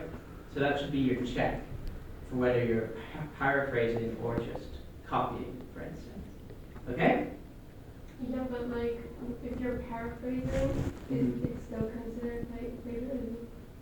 No, but Like, if you don't reference it. exactly. So for all three of these activities, it is important that we reference. For you guys in period 1, you guys were not actually expected to reference, okay? So if you're drawing on ideas explicitly, for your midterm essays, for instance, I would make sure to give credit to where you found those ideas. Or for instance, with the first exercise we did, we all know how to use these abbreviated versions of primary sources. So we obviously need to be referencing our primary sources in that kind of manner. But for actual like footnote citations using Oscola or Harvard in-text citations, which you may have read in the book, right? You guys don't have to be doing that yet. You guys get another class in period 2 on referencing, where we tell you exactly how you're meant to do it. Those Oscola references or Harvard references. So for now, it's just we're kind of building your skills in this area. Okay? Okay, let's progress on to the task. How I propose we do this. Because essentially what the task is what it's looking for us, we have to look at these 3 examples and say whether they count as summaries, quotations, or paraphrases. And we also have to evaluate them, right? We have to see whether they've actually done a good job, whether it's a good summary, whether it's a good paraphrase, right? So I'm going to break you up into groups because there's a bit of reading to this. And when I break you up into groups, you first read this in full, really try to grasp its message, because you won't be able to do these other tasks without really understanding the first time. And then, one by one, we'll take it example by example and then share our findings as a group as a whole. Okay? So we'll go in forwards. So you 4, 4, 4. Oh, okay. I did not calculate this. You guys go in 3 and 3. Okay? So, how long do you think you need to read through all of this and then read this and discuss with your group what it counts as and whether it's good? Like 15 to 20 minutes. Maybe we can say 15, a bit shorter. Alright.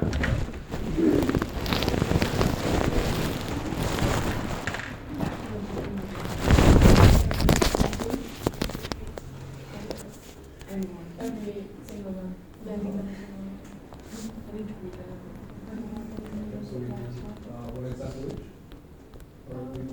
Just start with example 1, and then we discuss as a group, and then we'll all go to example 2 after us as a group, okay?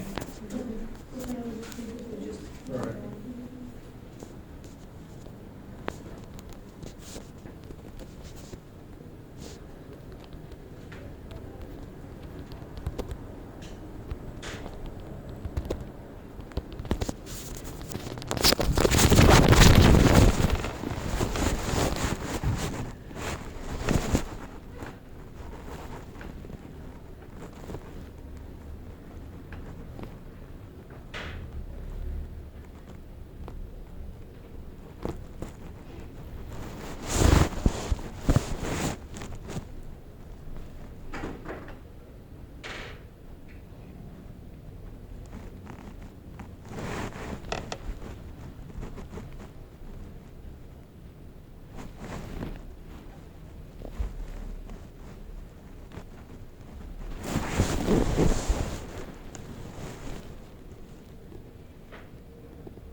That's those specifically are the and just the most important. Because it's like more. Yeah, I guess.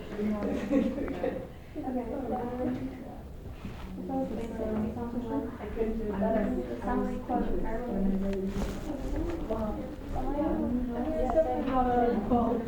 And I would say it's a bit snappier than paraphrasing. So the summary paraphrase is good. And the summary covers all the. But it isn't direct or anything.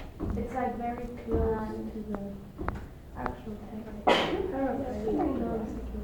Yeah, in quotations, I have more.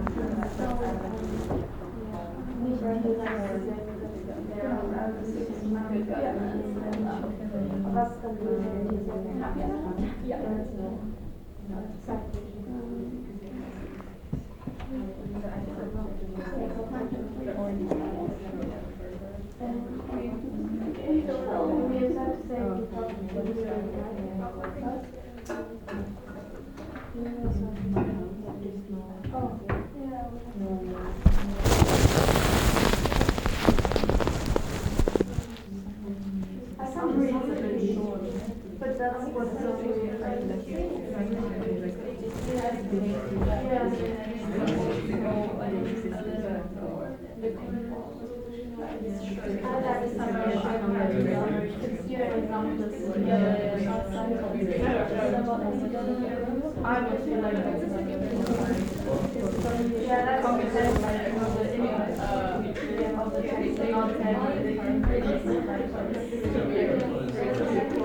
like the next one is maybe it's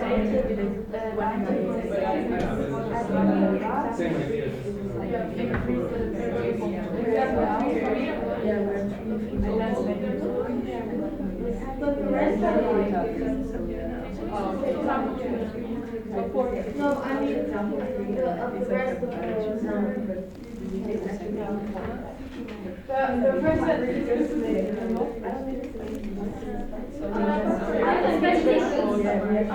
but that's a summer. No, that's a paraphrasing. That's summer. I know, this is the short.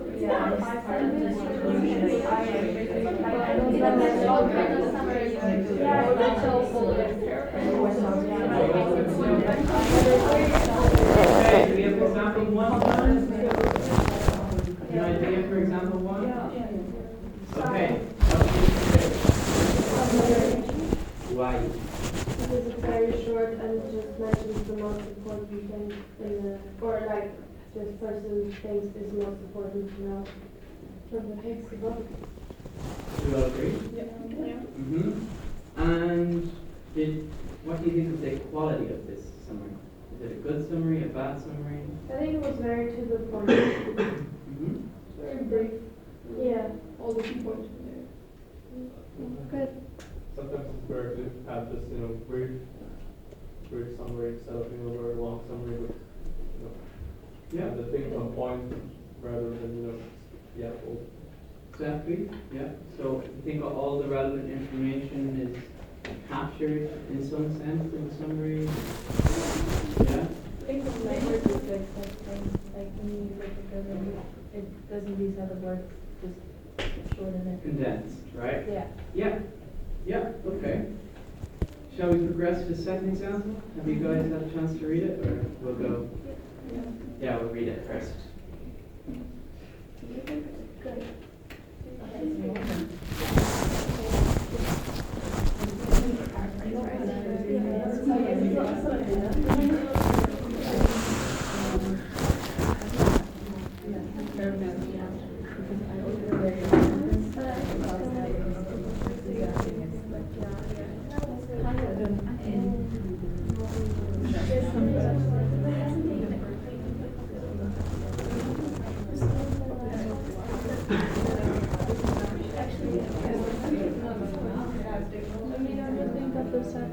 This is not a good way of listening.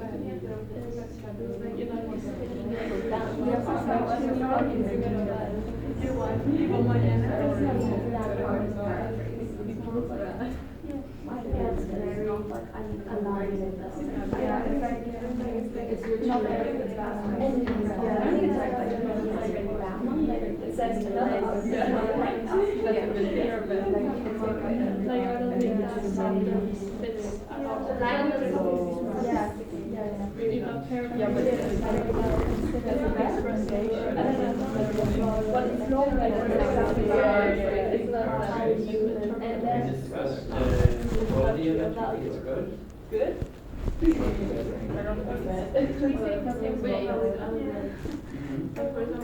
But there are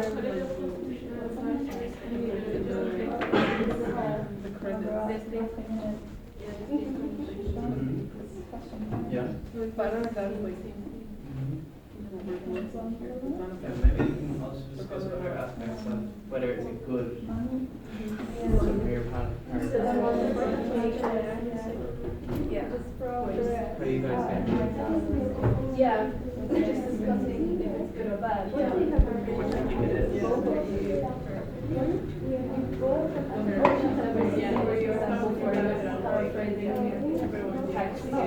Oh, but you think it's a paraphrase, right? Ah, okay. So now you're discussing whether it's a good or bad one, right? What would be maybe good indicators of whether it's a good? Yeah? Like in the example, Yeah, sure. You think so? Yeah?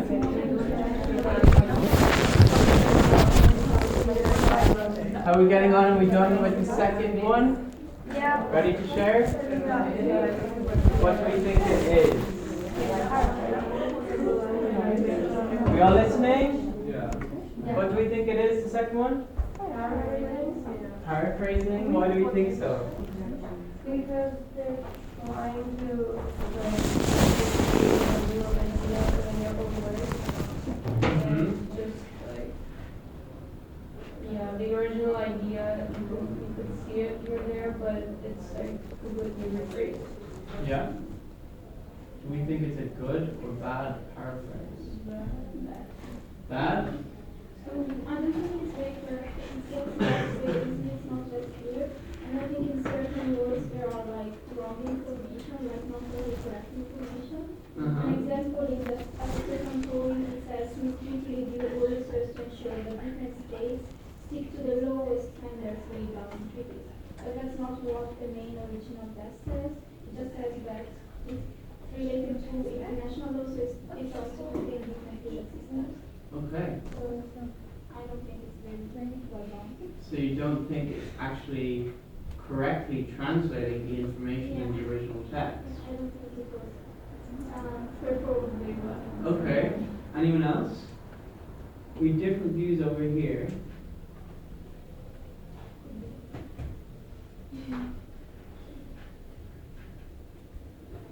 What if it's good or bad? Yes? I guess we didn't get to that point. Didn't get to that point. Well, what do we think makes a, let's not think about a good paraphrase, let's think about a bad paraphrase. What would a bad paraphrase If be? it's too similar, like yeah. with the vocabulary. And I would say this one is very similar to the You think original so? text. Yeah. Yeah. So I mean that's why I don't really like it. It's too close to the original text. Too close? Like it's too much of taking the information and just like literally putting some words differently. Just kind of rearranging the sentence a Yeah. little bit. Yeah. Rearranging. Yeah. But at the same time, I feel like it's getting like the paraphrase is a bit messier because it's much more difficult to read than the original, for me at least. Yeah. Yeah, it's not Like it seems so like the it's language lost in translation and The Right. language isn't as good as the original. It's the aim of using secondary sources, right? We want to pull from the ideas of someone else, right? So a good paraphrase needs to do that with clarity and also staying true to what the author actually wrote. If you reference an author and actually misrepresent their views, you're broadcasting to a wide number of people a false impression of what that author may have said, right? So that could be a different reason for saying whether something is a good or bad paraphrase, right? So do we feel like we have a better understanding of what makes good paraphrasing, what makes bad paraphrasing? Yeah? Okay. Shall we do the last one?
It's also introducing a lot of new ideas. Like, I think they're the same ideas. like the opening sentence, like this one has actually outlines like the separation of powers and wills, unlike the actual text they just say that like if this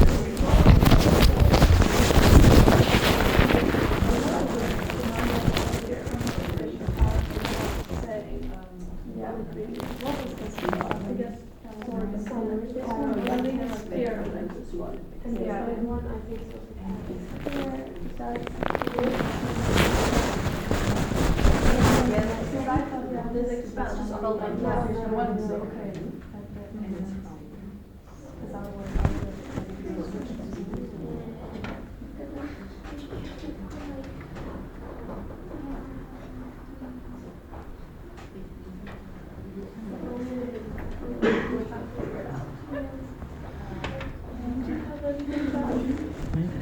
you have anything to add? I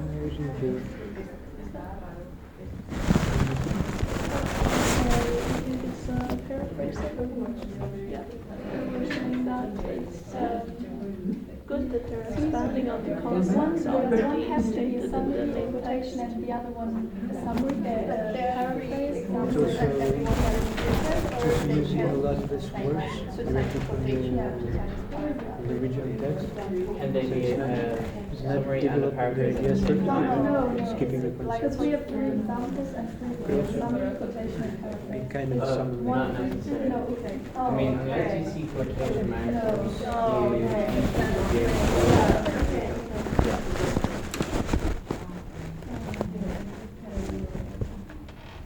Have you guys done that? Oh yeah?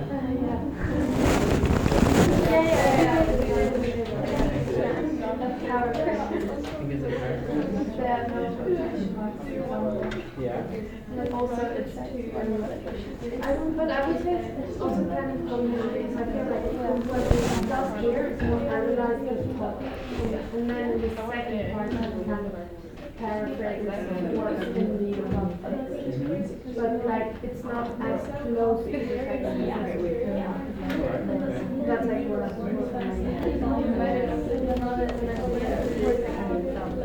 It's more aligned. Better quality. Because it still kind of has its own it's like not yours. You think so?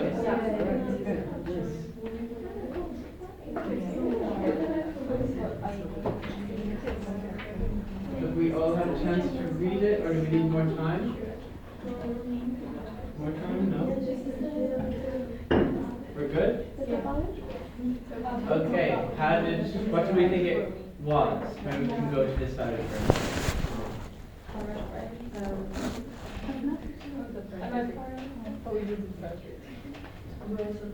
Paraphrase? Yeah? Why? It has like the main ideas as said in the first one.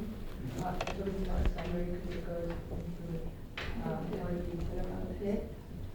And what do you think is better than example 2 when it comes to that? Yeah? You think it's better quality? So what other reasons might we have for it being a better quality paraphrase?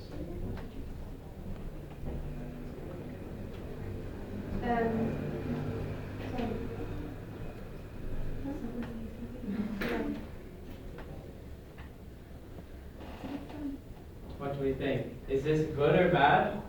And why? It's good. Think Because, it's good? yeah, the person used more advanced words and put it into just a better structure and, yeah. Mm-hmm. Yeah? Anyone else? Did you say it's a quotation or a paraphrase? No, paraphrase. But isn't it more like towards a quotation because they like use many like phrases or exactly the same word, or does it have to be the whole text quotation? Yeah, but it would have to be like a whole sentence or in the actual quotation. What are examples of? What are you drawing from in particular?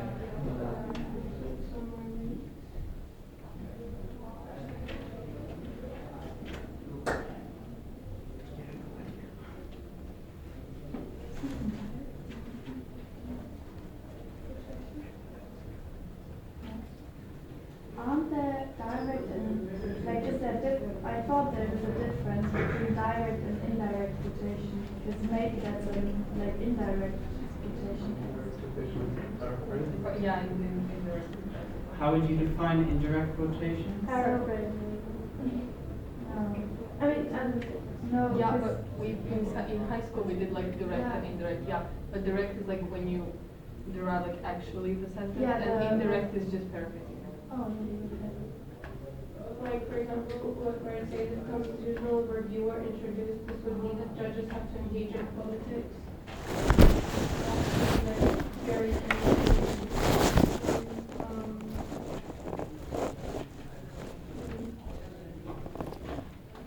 it was potentially endangered due to become the object of political conversation.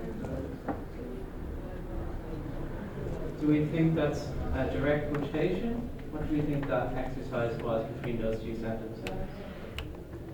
No, it's not direct, it's not directly copy paste of the Mhm. sentence. But like my question is, if it doesn't seem like paraphrasing because it's not the original idea in different, like in such different words, it seems too similar. Do we all agree?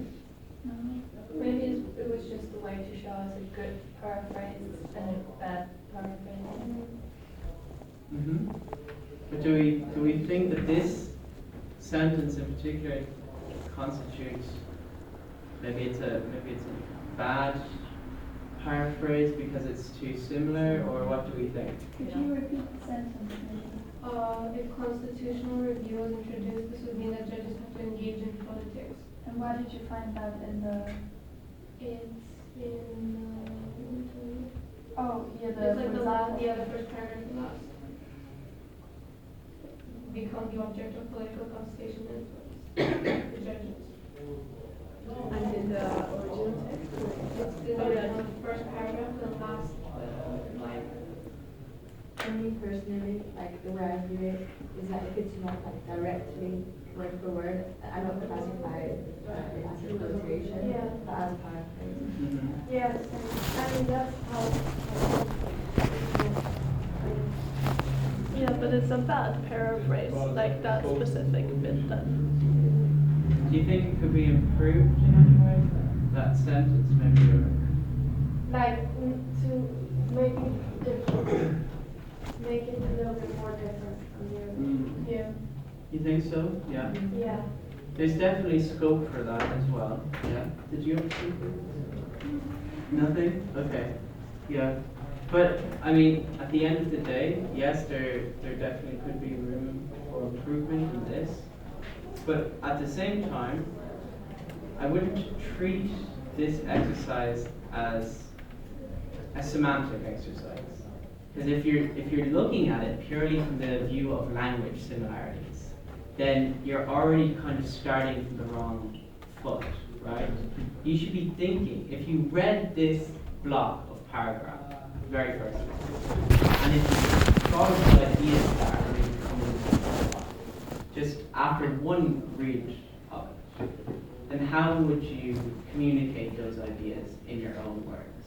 And sometimes there can be certain semantic similarities which remain, but that's okay, right? Because ultimately, that's conveying quite a similar idea as well. This whole idea of the political influence of constitutional review, right? I mean, there's only so many ways you can communicate that idea. It's not about seeing all the different words in your thesaurus which can communicate that idea, right? It's one idea, right? So do you feel like we have a good understanding of how we can use these tools ourselves in future essays? All right? Any questions on that one? All good? Okay, let's go to the next task.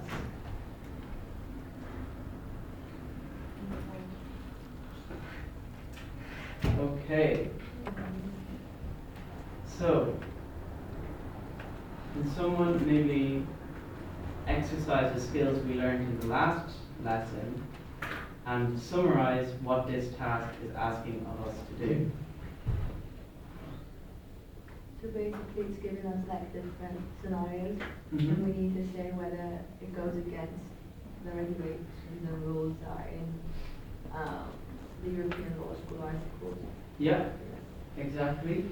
And it can be useful for these purposes it was on your reading list anyways to have a look at these articles. So not the whole document, even though you can if there's also other things that you might find interesting there. For instance, I think in the second one, it explains the requirements for cum laude grades and stuff like that. So that can also be useful for you if you want to, go for that. But you guys have mentor meetings next week, right? Yeah. So they'll go over different ambitions you might have in terms of that. But if we can maybe pull up on our laptops these two documents that we'll find on the reading week. And when we have that done, we're also going to do group work this time, but I think it could be nice to switch up the groups. Okay? So I'm just going to give you a number, and I'm going to tell you where the numbers go, and you complete the exercise together. Okay? So 1, 2, 3, 4. 1, 2, 3, 4. 1, 2, 3, 4. 1, 2, 3, 4. 1, 2. Okay? So 1s will go over there. 2's over there. 3's over there. And 4's over there.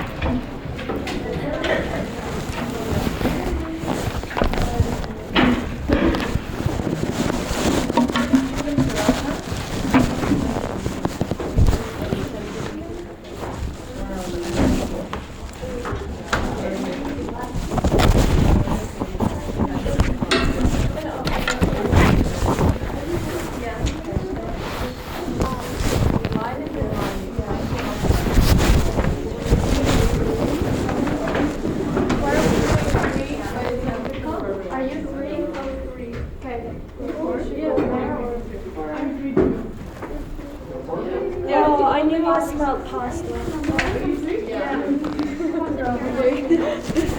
Are you also sorry, my mind was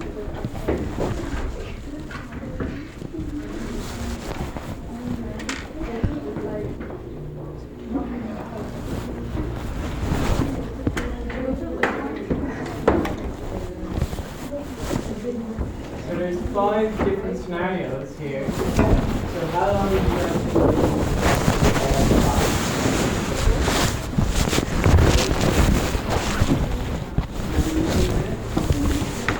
Okay, let's aim for 10 and see how you go.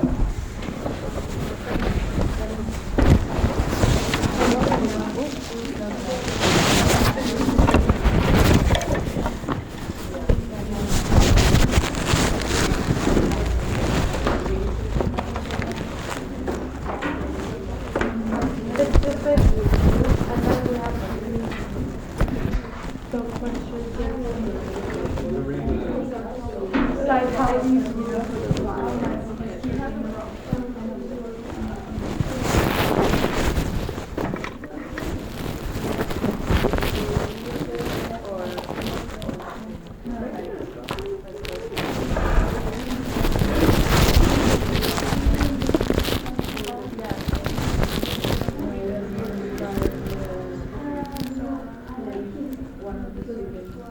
This was out there. Okay. I really like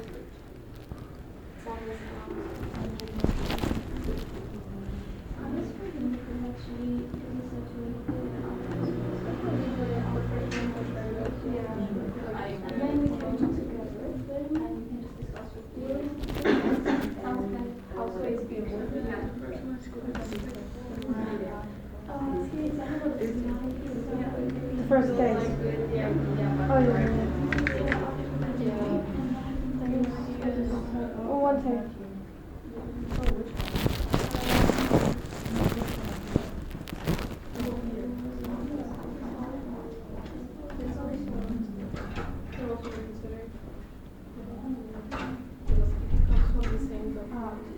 It was probably fixed. Okay. It doesn't matter if it's wrong. Well, that's like religion.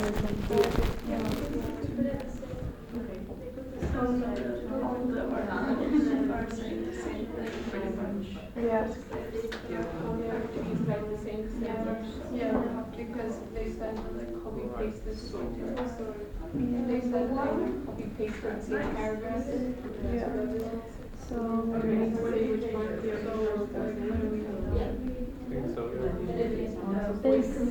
so, yeah. this answers yes. Yeah, so copy pasting makes it just like Yeah. And then we have to because what? consider how the students concerned could have avoided committing plagiarism and or fraud. It's pretty much plagiarism in all of them. Yeah, exactly. Like Except taking I'm not sure time. about one where you can refer to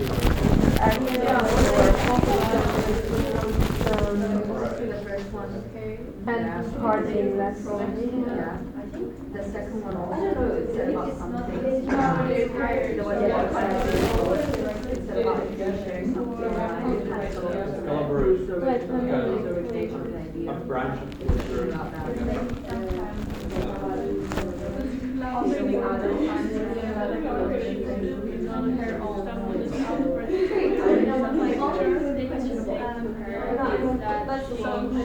You're not going to cite 100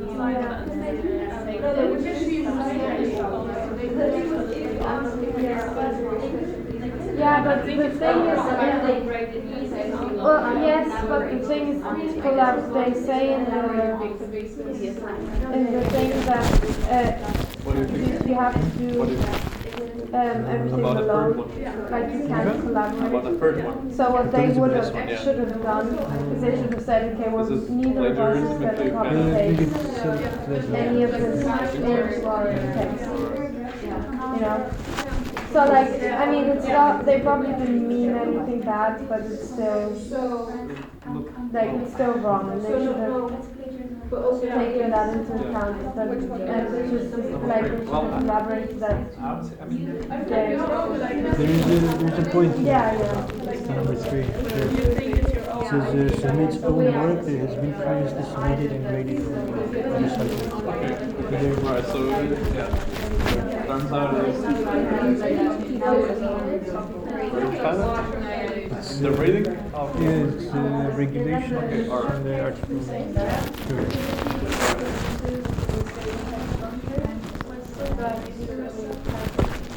Is it not fraud? But plagiarism is copying ideas from someone without saying. The one is copying ideas from someone. They just both mean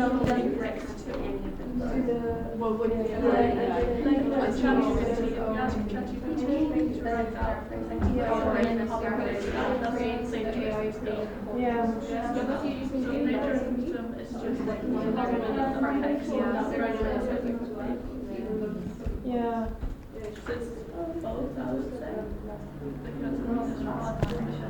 Well, but in the Article 12 it says having fraud is having collaborated on an individual assessment.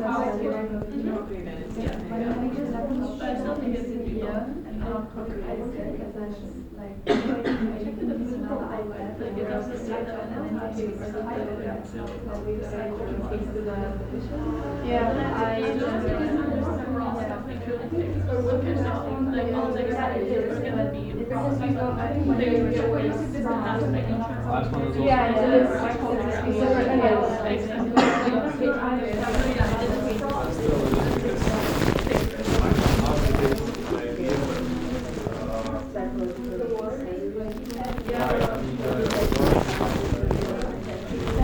Elizabeth is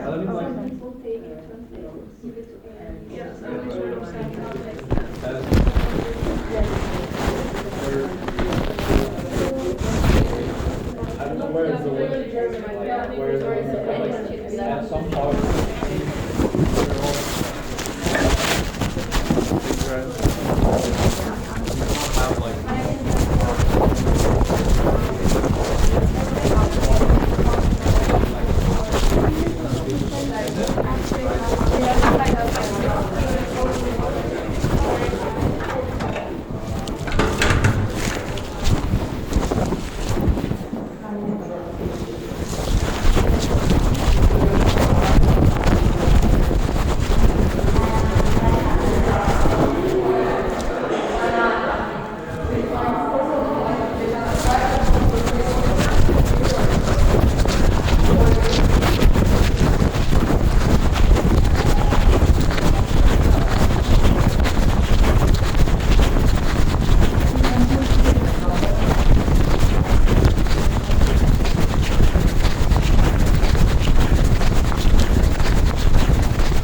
rules which apply to paraphrasing or summarizing a secondary source like a book or an article clearly can't apply to another student, right? You can't just reference them, right? Exactly. So Carlo and Deborah, what do we think?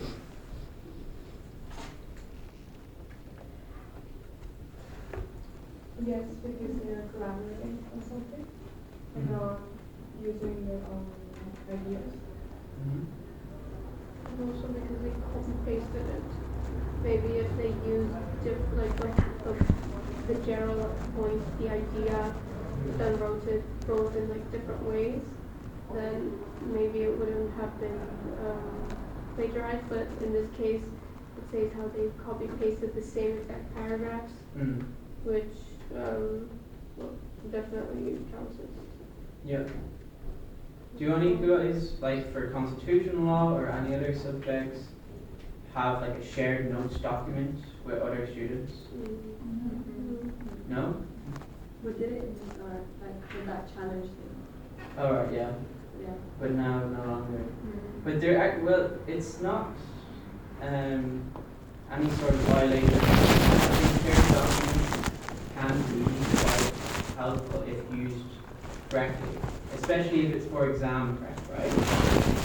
For individual assignment, well, that's true. But if you're all trying to help and stay on top of the workload, for instance, constitutional law, some students find that it is an awful lot of work. It's okay to like form study groups and to collaborate. Oh, you take this, and we can explain to each other, even through Google Docs, what the notes are for this week, right? So it depends on how you use it, but there's no rule against having a shared Google Doc for notes, okay? But yes, in this instance, the way that they use the shared document would constitute plagiarism. Okay, Elizabeth.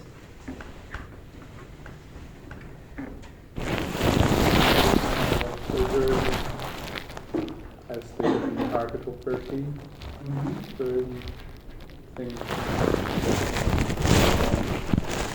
Section G submits on work that has previously been submitted and graded in a different module without substantially rewriting it or elaborating, unless explicitly allowed. Yeah. So.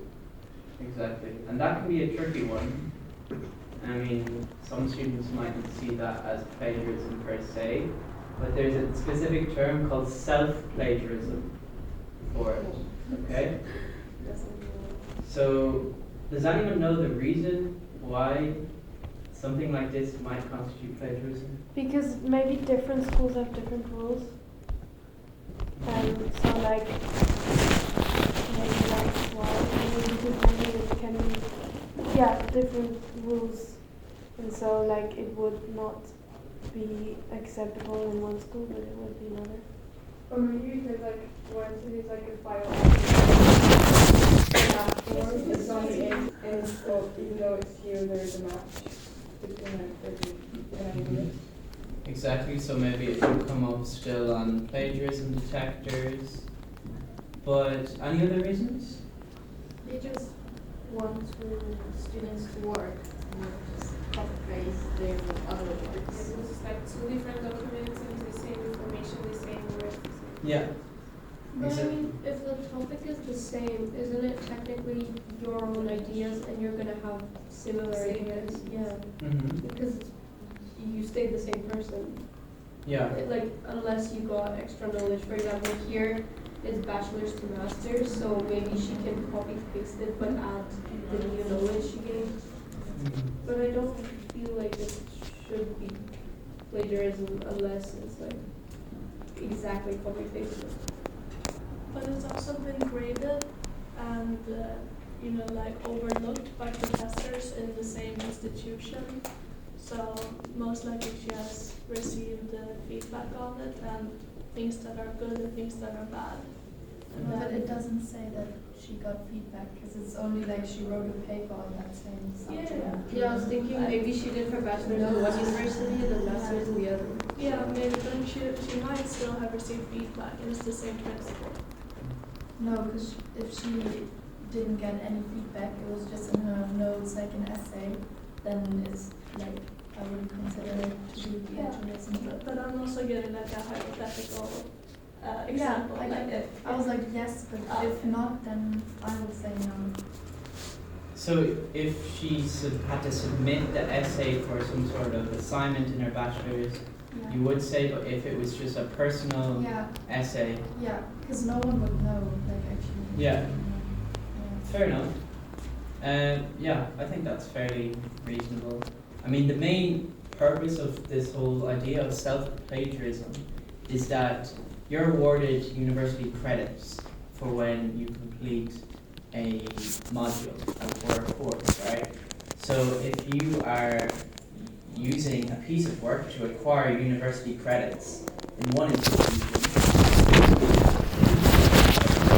to acquire more university credits in another institution, that defeats the whole purpose. University credits are meant to be signifiers of additional original research. And that doesn't necessarily mean that if you write on a topic that you're interested in for your bachelor's thesis, and you want to continue that research in your master's thesis, that you can't put a block on the ideas that you developed before. That's a very ordinary part of legal scholarship. You want to build on the prior ideas, but as you said, you shouldn't be copy-pasting things. Okay, so yes, if you have original ideas about a subject, of course you want to develop them further, but it's not a copy-paste exercise. That's a very different situation. Okay? Frank.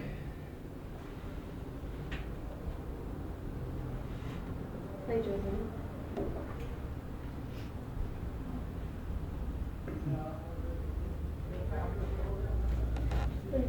Mm-hmm. Any specific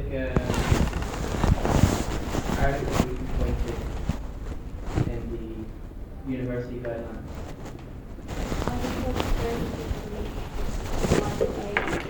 Pieces or copies of personal others' texts, data, ideas, other materials, or thoughts without adequate reference to the source. Exactly. Yeah, that's fairly straightforward, I think. George? Yeah, also plagiarism. Because you're not allowed to use AI to translate your work. Exactly. So, as we mentioned last week, even if you might think, oh, I'm just using it as a translation tool, I'm coming up with the ideas myself, and then I translate it using ChatGPT, and that is still not good, because it will still come up in our plagiarism detectors, right? If it's completely generated by ChatGPT, that will come up as 100% ChatGPT generated in our detector. And also, because part of the assessment component is your own written language skills, right? So we want you to be able to develop your written language skills yourselves, and not through a translation device. Okay? It's an important part of the learning development that we're trying to promote. Does anyone here use Grammarly?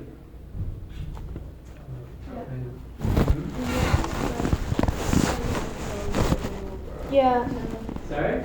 Yes, but turned it off because I wasn't quite sure what the rules were yet. Oh, right, okay. Yeah.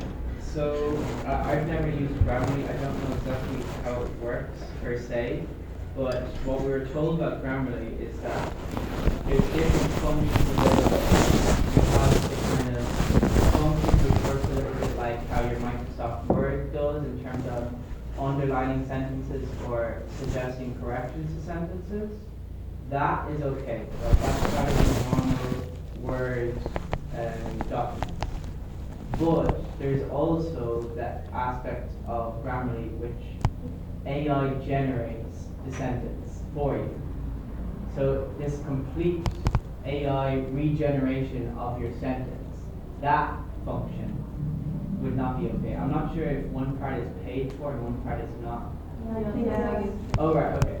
So you can use the unpaid version essentially. But the unpaid version does do that. Yeah, Does it? does, Okay. You can find it if you go to the Grammarly I will do website. that, because I use that. Yeah.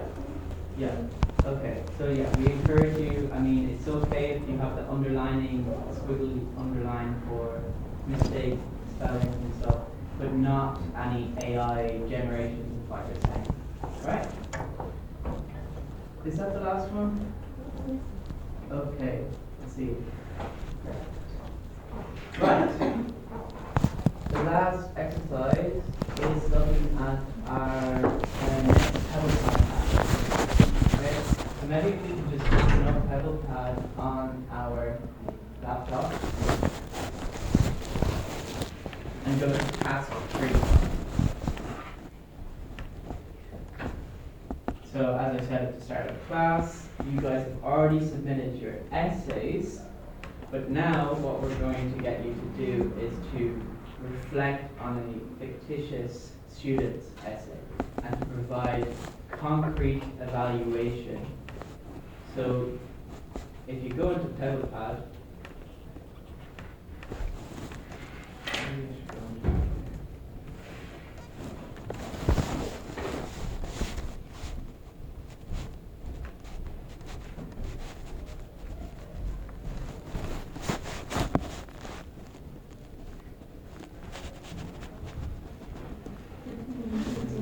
have you guys already become annoyed by this thing? Yes. Yeah, I know.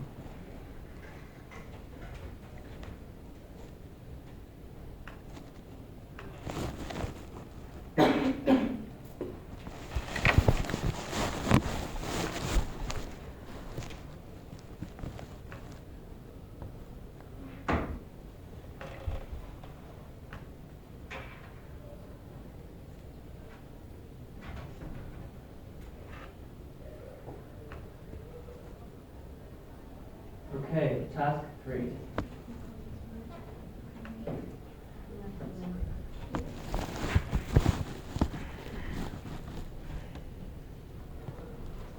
Okay, so here you have the sample essay written by the fictitious student.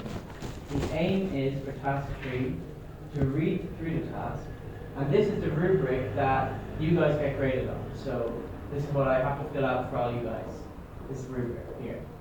You guys have to go one step further, however, and underneath the rubric, in relation to each of the elements. So, in terms of issue identification, description, knowledge and understanding, analytical thinking, conclusions.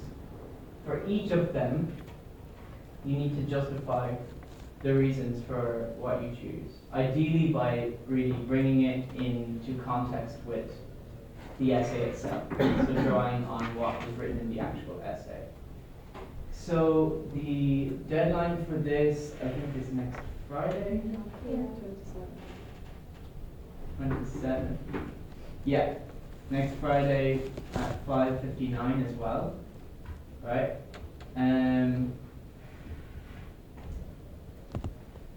But yeah, we're kind of meant to leave you this time now to go through the criteria yourselves and see if you have any questions on it.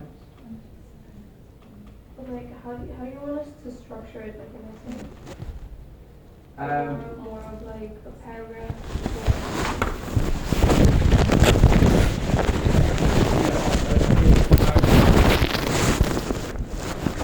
And we just like sort of like issues and identification criterion, like we put satisfactory and we say why.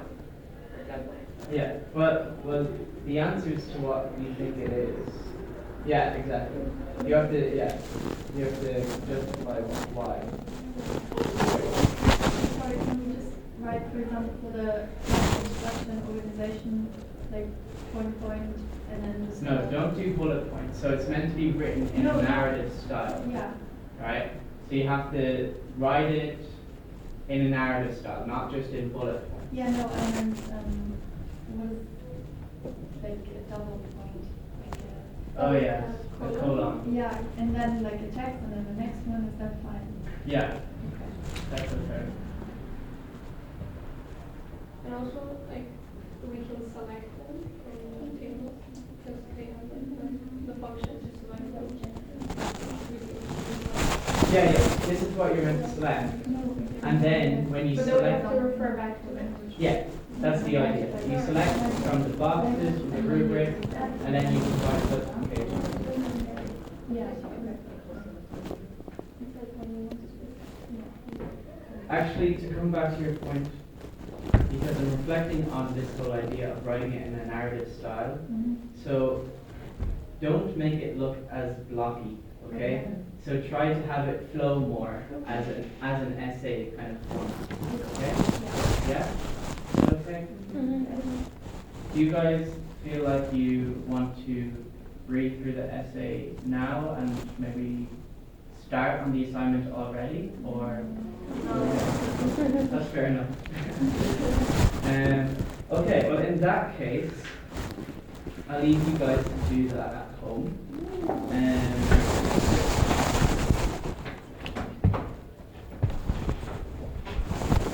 And yeah, so points for the next class. Yeah, reading, and there's also a number of different pre-class tasks. So there's a number of tasks you have to complete before you come to class, and it gets a little bit more substantive. Okay, so we're going to be looking into the IRAC method, which I'm sure you're already a little bit familiar about, but we really go into detail about teasing out how to identify issues, how to formulate your Google steps and stuff like that, and then the next tutorial will move on to the application and conclusion part. Okay? So, does anyone have any questions about this week's class in general? No. You all know what you need to be doing with the essay, and you also have some tasks to do before the next tutorial. Yeah. Okay. One more question about the essay. Do you need to give them a grade as well, or just?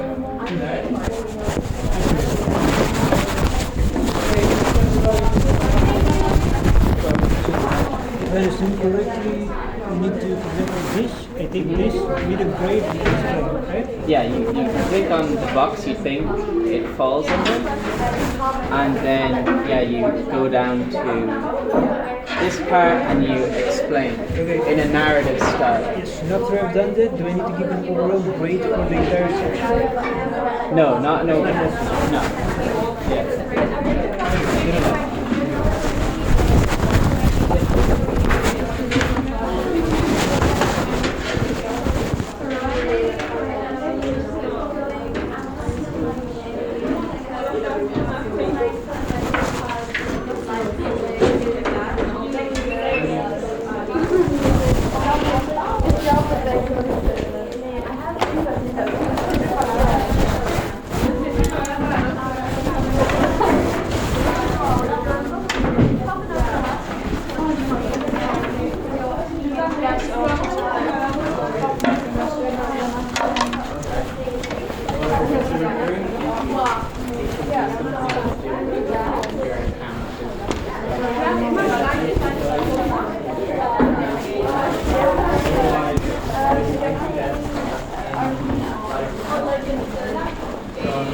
Yeah.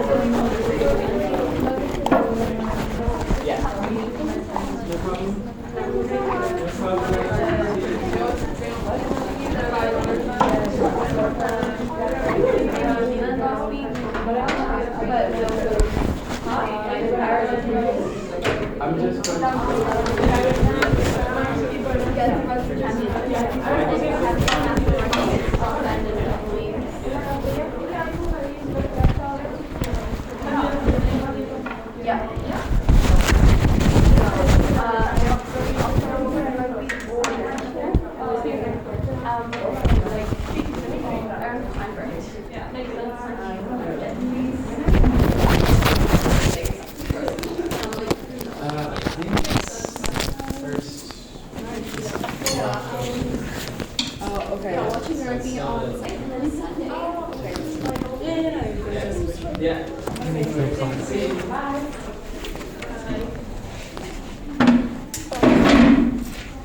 No, I'm not in a hurry. Hey.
You got a question?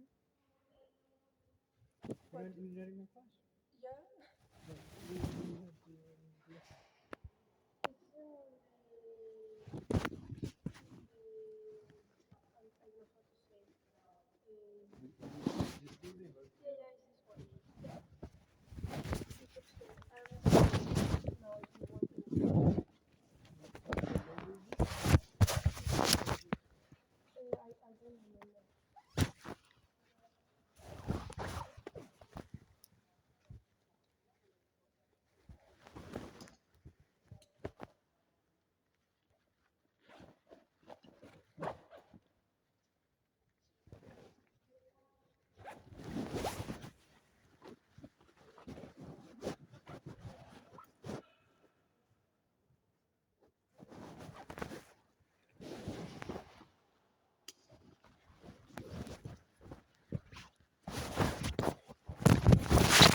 So, did I tell you how to do the presentation?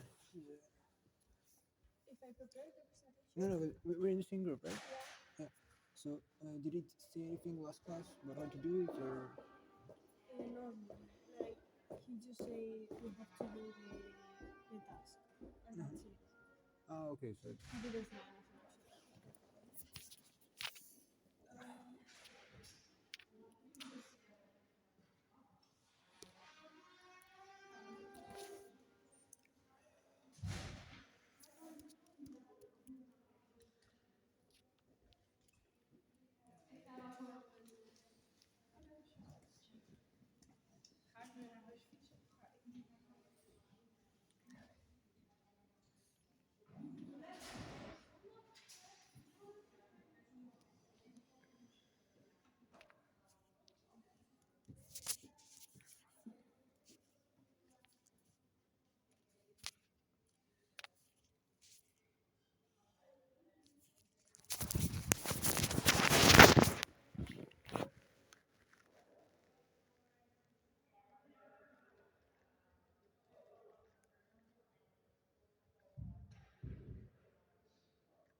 I'm waiting for you because I don't know where to go. So.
Okay, I just try.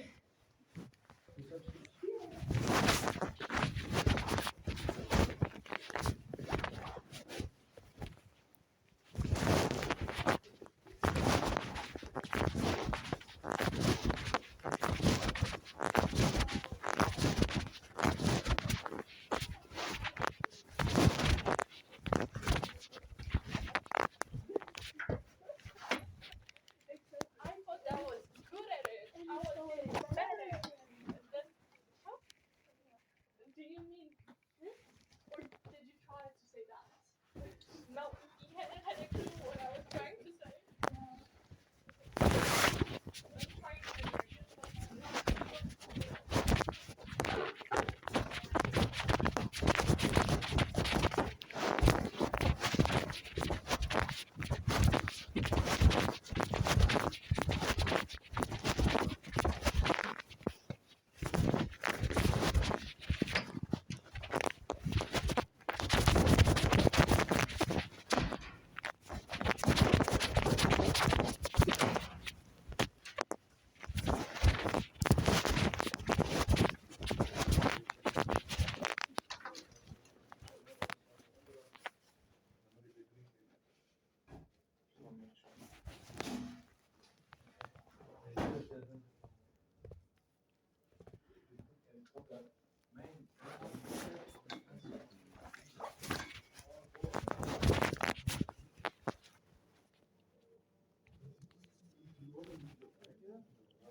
Okay? Thank you. No worries. Alright, guys.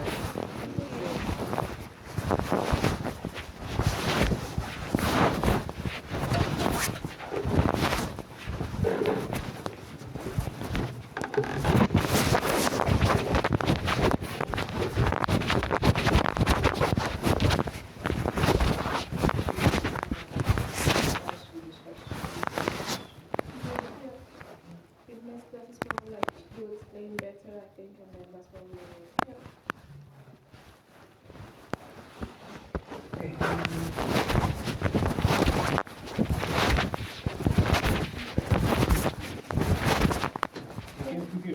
Yeah, I'm just going to the bathroom.